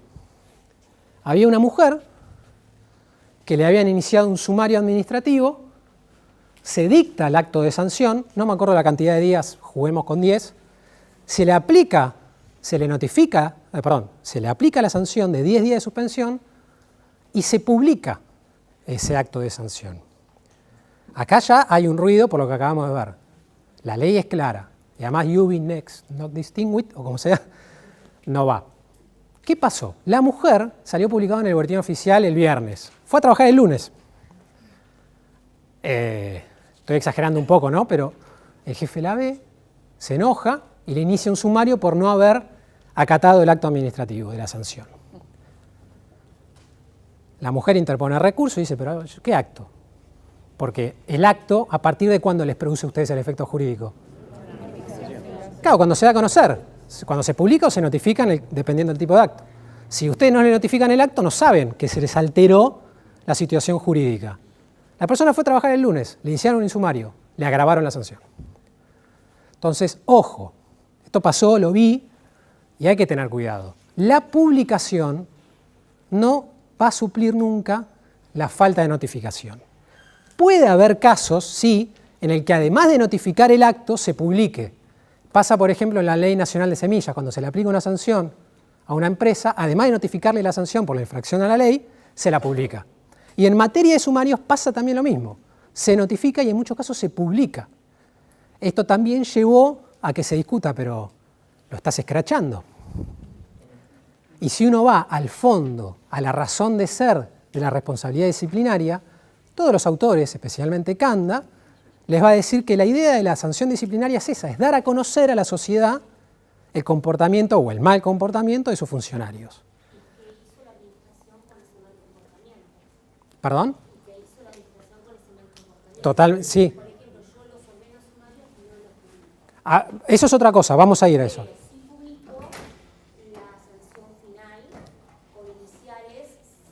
Eso está bien, eso está bien. Bien.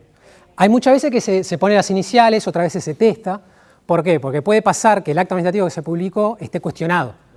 Entonces, lo que pasa en estos casos, García Pugliese y otros autores dicen, no, bueno, si publicaste la sanción, paralelismo de las formas, si después se anula, publicá la sentencia. Como una suerte de derecho a réplica. ¿Está bien? Bueno, no siempre. Yo he visto casos en los que no. Pero es un ejemplo. Es un ejemplo. Bien. Una preguntita. ¿Qué pasa con las notificaciones fehacientes Sí. cuando por X motivo no se lo puede notificar al interesado? No, bueno, ahí tenés todo un sistema a través de dicto, radiodifusión, hay todo un sistema aparte. Pero no, si nos metemos en notificación... Por ejemplo, de una jubilación. Sí. tema del acuerdo, o sea, de la notificación para que proceda el interesado a hacer los trámites jubilatorios porque está en condiciones... Ese es otro trámite. Jubilaciones tiene otro sistema y además el tema de notificaciones y el régimen de notificaciones ameritaría analizar una clase incompleta, más teniendo notificaciones electrónicas. Entonces, si nos metemos con eso ahora, nos vamos. Si tenemos tiempo, es que lo es. Mira, a mi madre le notificaron electrónicamente en las vacaciones una redeterminación. En las vacaciones. A una mujer de ese es difícil. Las notificaciones es un tema aparte, que pasa que excede a acto. Lo que yo les quería mostrar es la diferencia del régimen jurídico y el por qué decimos que no son actos en sentido técnico, sí actos en sentido amplio. Si querés, después lo hablamos. Es un tema que es interesante. Bien, no son mecanismos intercambiables. Y acá surge otra pregunta que se hace la doctrina, ahí. Si es que la publicidad hace o no la validez del acto administrativo. Este tema no es menor, porque si uno dice que la publicidad hace a la validez del acto administrativo, significa que cuando no hubo publicidad, el acto no existe, técnicamente. Si uno dice que hace a la eficacia, como dice la norma, el acto administrativo está, pero será ineficaz. Y acá, ¿qué es lo que quiero que razonemos? ¿Cuál vimos que es la nota esencial y característica del acto administrativo? La producción de efectos jurídicos. ¿Cuándo se producen los efectos jurídicos? Claro, con notificación o publicación. Entonces, si no hay efectos jurídicos hasta que te notifican, no hay acto.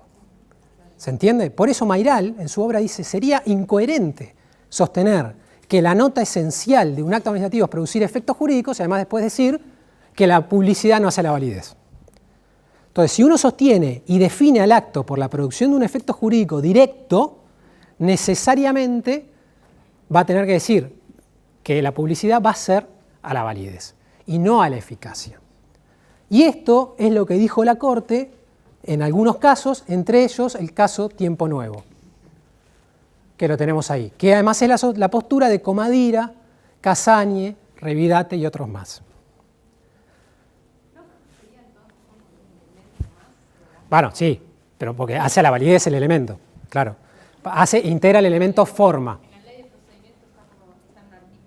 Claro, pasa que integraría el elemento forma del acto administrativo. Estarías adoptando un criterio del elemento forma, que van a ver la semana que viene, amplio. La forma del acto administrativo puede ser estricto, es decir, los requisitos que tiene que cumplir antes de su emisión, ese es un criterio estricto de la forma del acto, y un criterio amplio es los que tiene que cumplir antes y los que debe cumplir después. Como por ejemplo, la publicación. Si vos adoptás ese criterio amplio, estaría afectando la validez del elemento forma.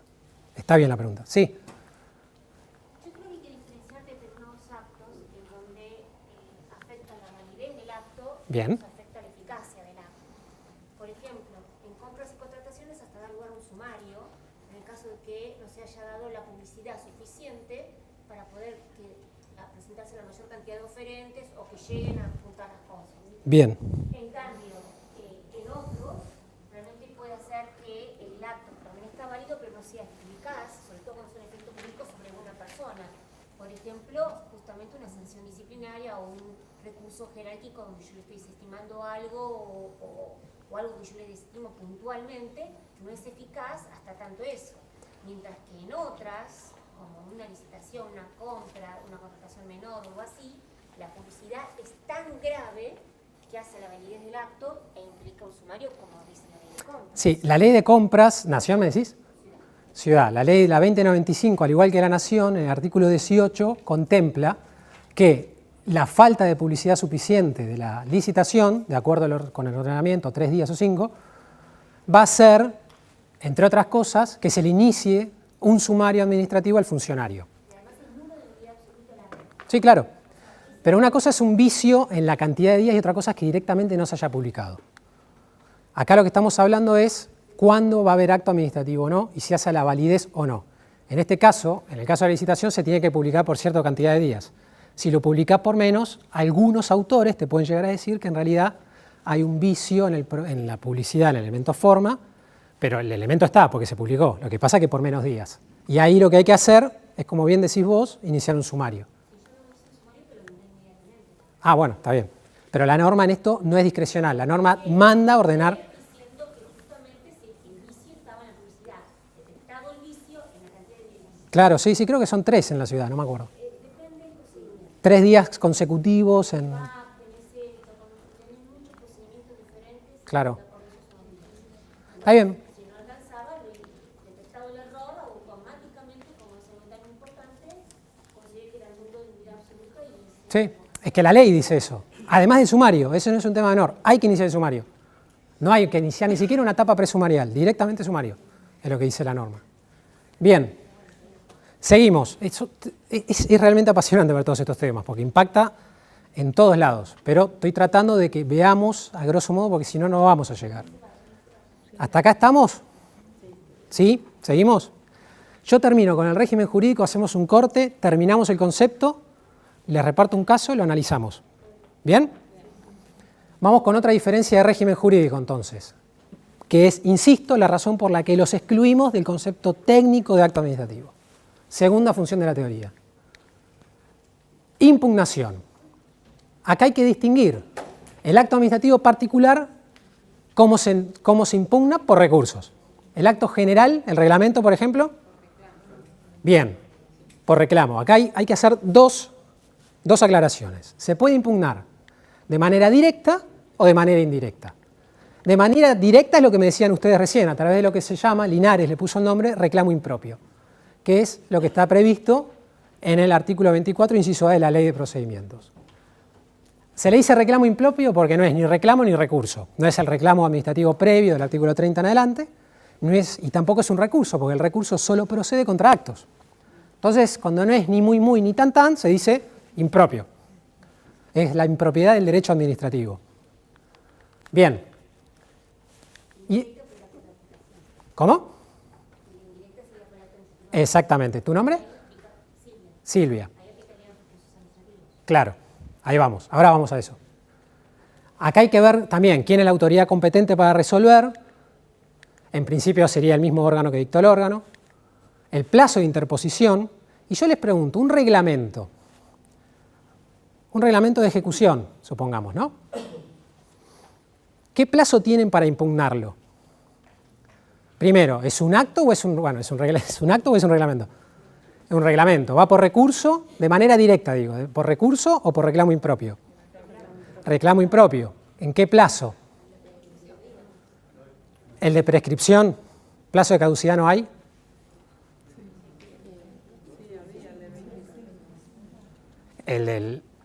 Bueno, de vuelta a los conceptos. El reglamento, ¿qué tipo de acto es? General, normativo. Tiene carácter de permanencia, es decir, es fuente permanente. Por consiguiente, ¿tendría plazo? No. ¿Se dan cuenta de la importancia de distinguir los conceptos? No habría plazo. En todo caso, el de la prescripción, bien. Pero si estamos alegando que el reglamento es nulo en nulidad absoluta, ¿qué plazo tengo?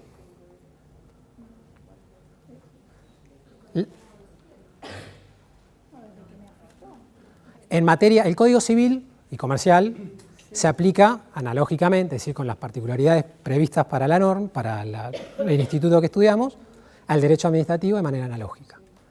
La nulidad absoluta en el Código, eso lo dijo la Corte en el caso de los Ganaderos Lagos y varios más. La nulidad absoluta en el Código Civil y Comercial, ¿qué plazo tiene? ¿Es prescriptible o es imprescriptible?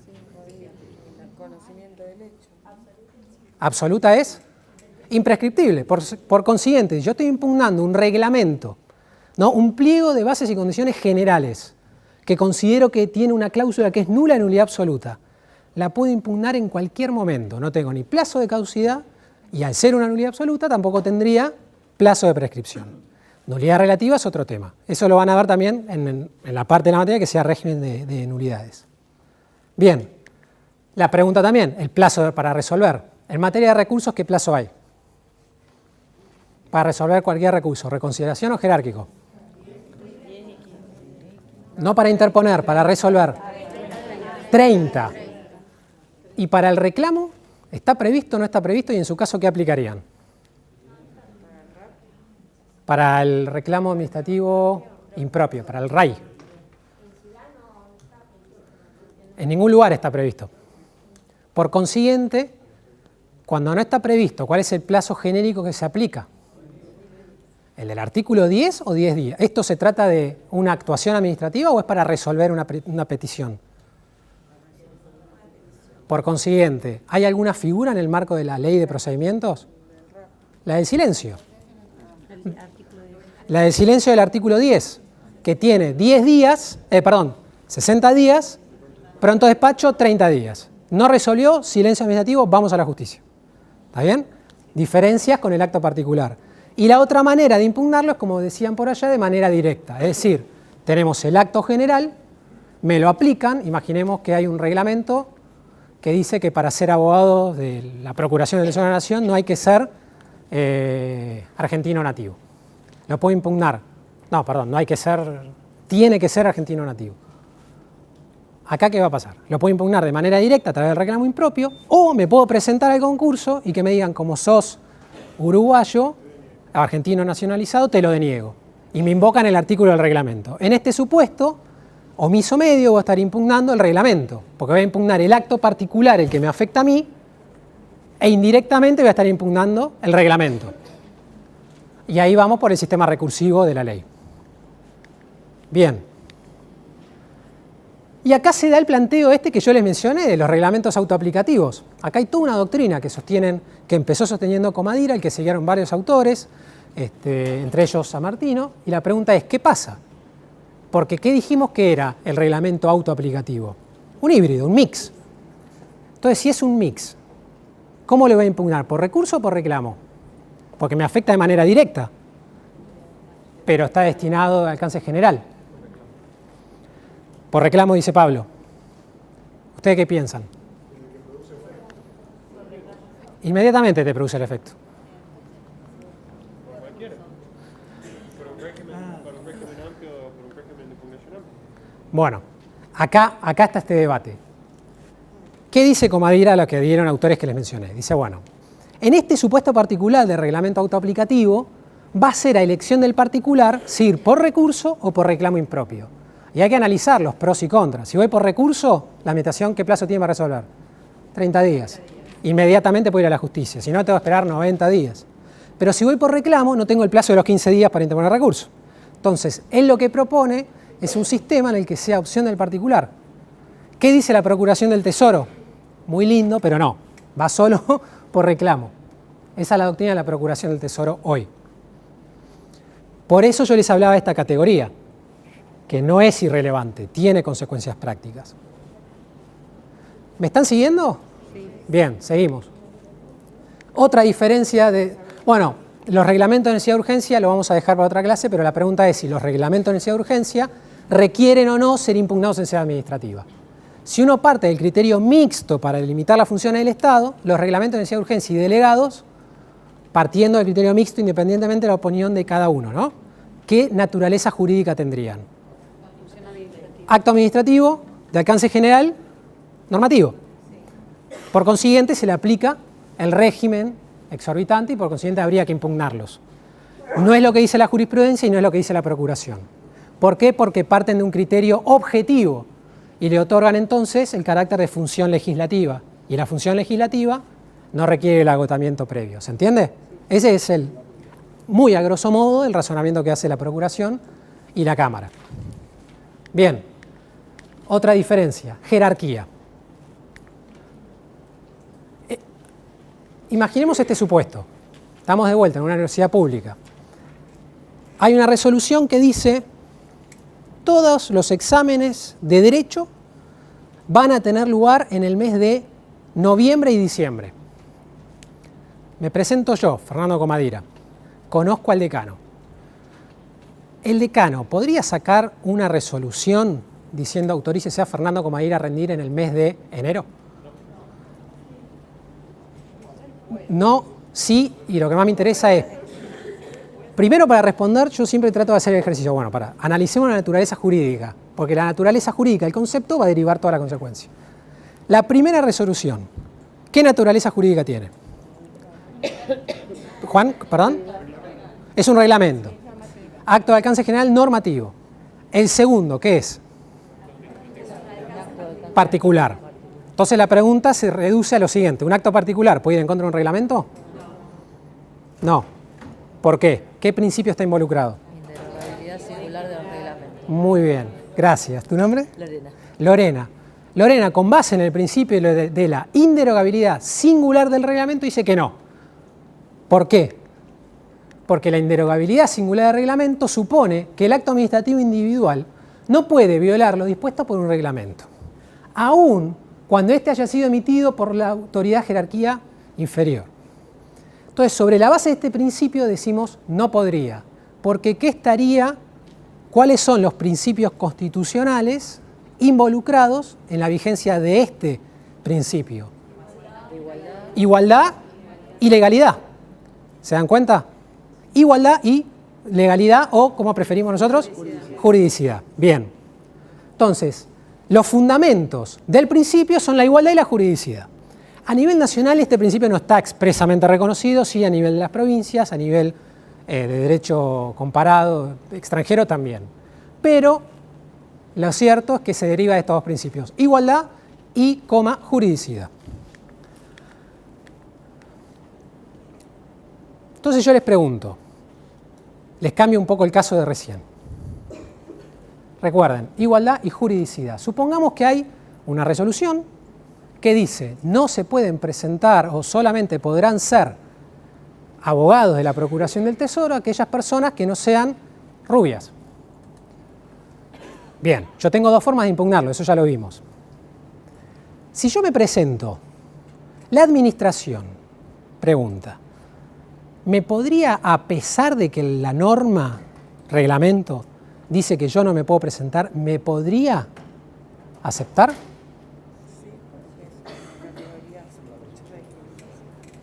Vamos al principio. El principio es que no puede haber un acto particular en contra de un reglamento. Si me acepta, ¿qué acto es? Particular. ¿Estaría yendo la administración en contra del reglamento? Pero, vamos por partes. Estaría yendo en contra del reglamento. Entonces uno podría decir, ahora vamos a razonamiento, uno diría, inderogabilidad singular del reglamento. Bien, ¿están dados los fundamentos del principio? ¿Cuál está faltando? La legalidad, la juridicidad. Por consiguiente, podría haber un acto administrativo particular que se aparte de un reglamento ilegítimo, sin vulnerar con ello el principio de inderogabilidad singular del reglamento. ¿Por qué? Porque no aplica el principio. Para que aplique tiene que ser válido, es decir, legítimo, y además tiene que estar comprometida la igualdad. En este ejemplo que les di, no. Por consiguiente, no aplica. Porque además, si uno lo piensa, si me lo aplica, ¿cómo va a ser el acto consecuente? Nulo. ¿Se entiende? Bien. Les hago el siguiente planteo. Vamos a complicarlo un poquito más. Les había dicho que había una norma, una resolución, un reglamento, nos dijiste, Juan, que decía que para rendir exámenes de derecho, la fecha será noviembre y diciembre. Supongamos que se dicta una resolución, ¿no? Que el decano o el rector dicta una resolución diciendo que durante el año 2019 los exámenes van a ser en el mes de octubre. Analicemos esta situación. Primero, naturaleza jurídica, para que nos quede bien en claro los conceptos. La primera resolución dijimos que es un acto general normativo, reglamento, ¿no, Juan? Bien, el segundo acto, ¿es de alcance general o particular? General. No normativo. Bien. ¿Podría entonces un acto general no normativo ir en contra de una fuente permanente de juridicidad?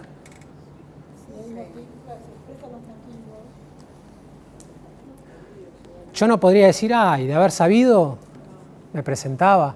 ¿Por qué solo en el 2019? ¿No está comprometida la igualdad acá? Recuerden que el principio se sustentaba en la igualdad y en la juridicidad. ¿Estos fundamentos que dan razón de ser al principio, están comprometidos en este supuesto? Sí. Pero si fuera debidamente fundado, ¿por qué no? Porque estarías violando la igualdad con los alumnos de la camada anterior y los que vienen a futuro. Pero, por ejemplo, supongamos particular queda afectado a las elecciones nacionales. Entonces, por una cuestión de excepción, ese año Bueno, particular... una cosa es que lo derogue. Estamos hablando acá no en un supuesto extremo. Pero se cumple la finalidad, que era la de tomar el examen. Se cumplen todas las, no solamente cambia la fecha. Claro, pero no estarías afectando, yo pregunto, ahora vamos a ver la solución, pero no estarías afectando la igualdad. Yo no podría invocar, yo de haber sabido que me podía presentar no me iba de vacaciones, por ejemplo. O me presentaba antes, promocionaba y podía dar en... Lo mismo le podía pasar a la gente que se anotó en noviembre o en diciembre. Claro, pero... Todos no, todos los que la pueden rendir en el 2019. Los del 2020, ¿cómo hacemos? Vuelve el Pero no pueden rendir en octubre en el 2020. ¿Entendés? Porque se agotó en octubre del 2019. Entonces la pregunta es, no sabés. Es lo que se llama los autoexcluidos. No sabés si se podrían haber o no presentado. Eso no lo sabés. Por eso es general, porque el aspecto es amplio. Bien. De vuelta hay que ir a los fundamentos. Igualdad y juridicidad. En principio, si uno analiza el principio, valga la redundancia, dice indivisibilidad singular de reglamento. Uno diría, no aplica el principio, porque no es un acto singular, es un acto general. Por eso no aplica. La respuesta rápida es, no aplica porque no es un acto singular. Entonces, a partir del año 2005, mi padre, el profesor Comadira, en el análisis de un fallo que se llama El Rincón de los Artistas, analizó este tema, porque había un pliego particular que violentaba un pliego general. Entonces él se preguntaba, ¿pero no estaría también igualmente comprometida la igualdad si se permite que en un contrato específico se viole una norma reglamentaria para un solo contrato? Él llega a la respuesta de que también estaría comprometido, por eso sostiene que sería necesario reformular el principio, de modo tal que tanto un acto particular como un acto general no normativo, en el caso de unos pliegos particulares, vayan en contra de un reglamento. Y en ese orden sostenía que se debería hablar de inderogabilidad no normativa del reglamento. De este modo, mi padre sostenía que este principio, esta posible reformulación que él plantea, que empezó a tener favorable acogida en la doctrina en varios autores, implicaría que un acto no normativo, y dentro de no normativo, ¿a quién vamos a estar incorporando? Al particular y al general no normativo. Porque ambos, ¿qué tienen de común? La no permanencia, la no normatividad. Entonces, cuando dice no normativo, incluimos a los particulares y a los generales no normativos. En ninguno de estos supuestos, sostiene, se podría violentar un reglamento. Entonces, a partir del caso del Rincón de los Artistas, que es cortito, está bueno, y está en el material que les voy a pasar, mi padre sostenía que había que reformular el procedimiento, el principio, perdón. Entonces, comenzó a hablar de inderogabilidad no normativa del reglamento. ¿Se entendió el razonamiento? ¿Seguimos? Quedan dos y hacemos el corte. Bien. Otra diferencia. La estabilidad. Nos vamos a dedicar una clase entera a hablar de la estabilidad del acto administrativo, las distintas concepciones y cómo está regulado hoy, antes, con la ley y hoy, el tema de la estabilidad. Pero a grosso modo lo que quiero que les quede es que el acto administrativo particular afectado por una nulidad absoluta excepcionalmente tiene estabilidad, excepcionalmente. Tiene estabilidad. Estabilidad significa que la administración no lo puede anular por siguiente sino que tiene que iniciar el proceso de lesividad. ¿Cuándo se va a dar esto? En el acto administrativo de alcance particular. Según la ley local y nacional, el acto administrativo nulo de nulidad absoluta se considera irregular y debe ser anulado de oficio en sede administrativa. El principio entonces es que se debe anular.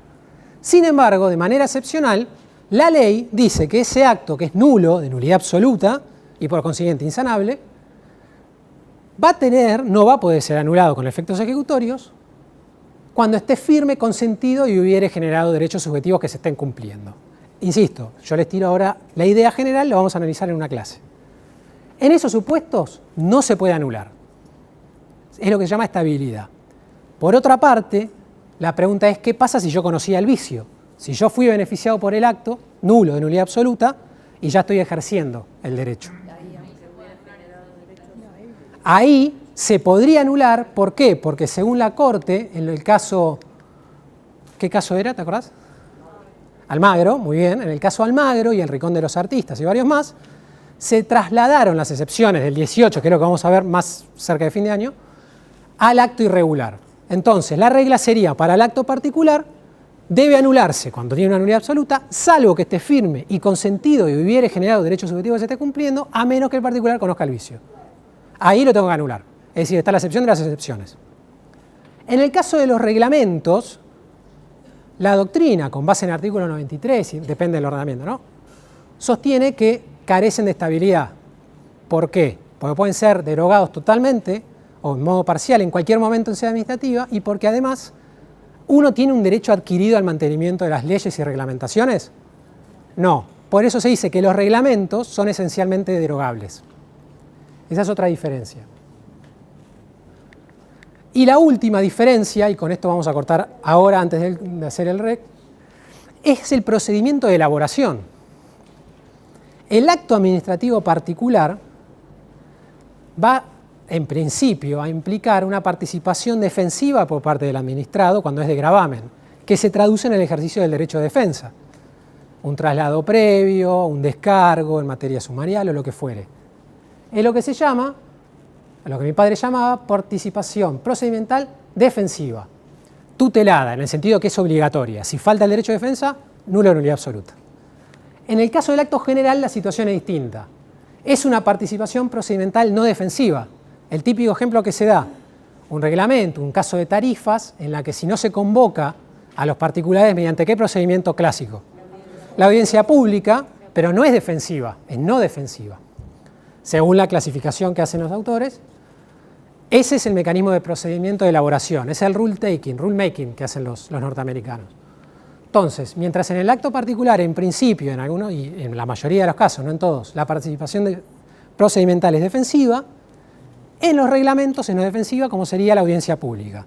En ambos supuestos, si ese procedimiento es tutelado, es decir, es exigido, si falta o está gravemente viciado, ¿cómo va a tornar a cualquier acto? Si falta el derecho de defensa, nulo. Y si falta la audiencia pública, nula. Lo que fuere, ¿no? Bien. ¿Al procedimiento tributario, el deber de colaboración del contribuyente? La verdad que no lo sé. El procedimiento tributario es un mundo complicado. Bueno, en definitiva, entonces, quiero cerrar acá con esto. El acto es una declaración en el ejercicio de la función administrativa que produce un efecto jurídico directo e individual.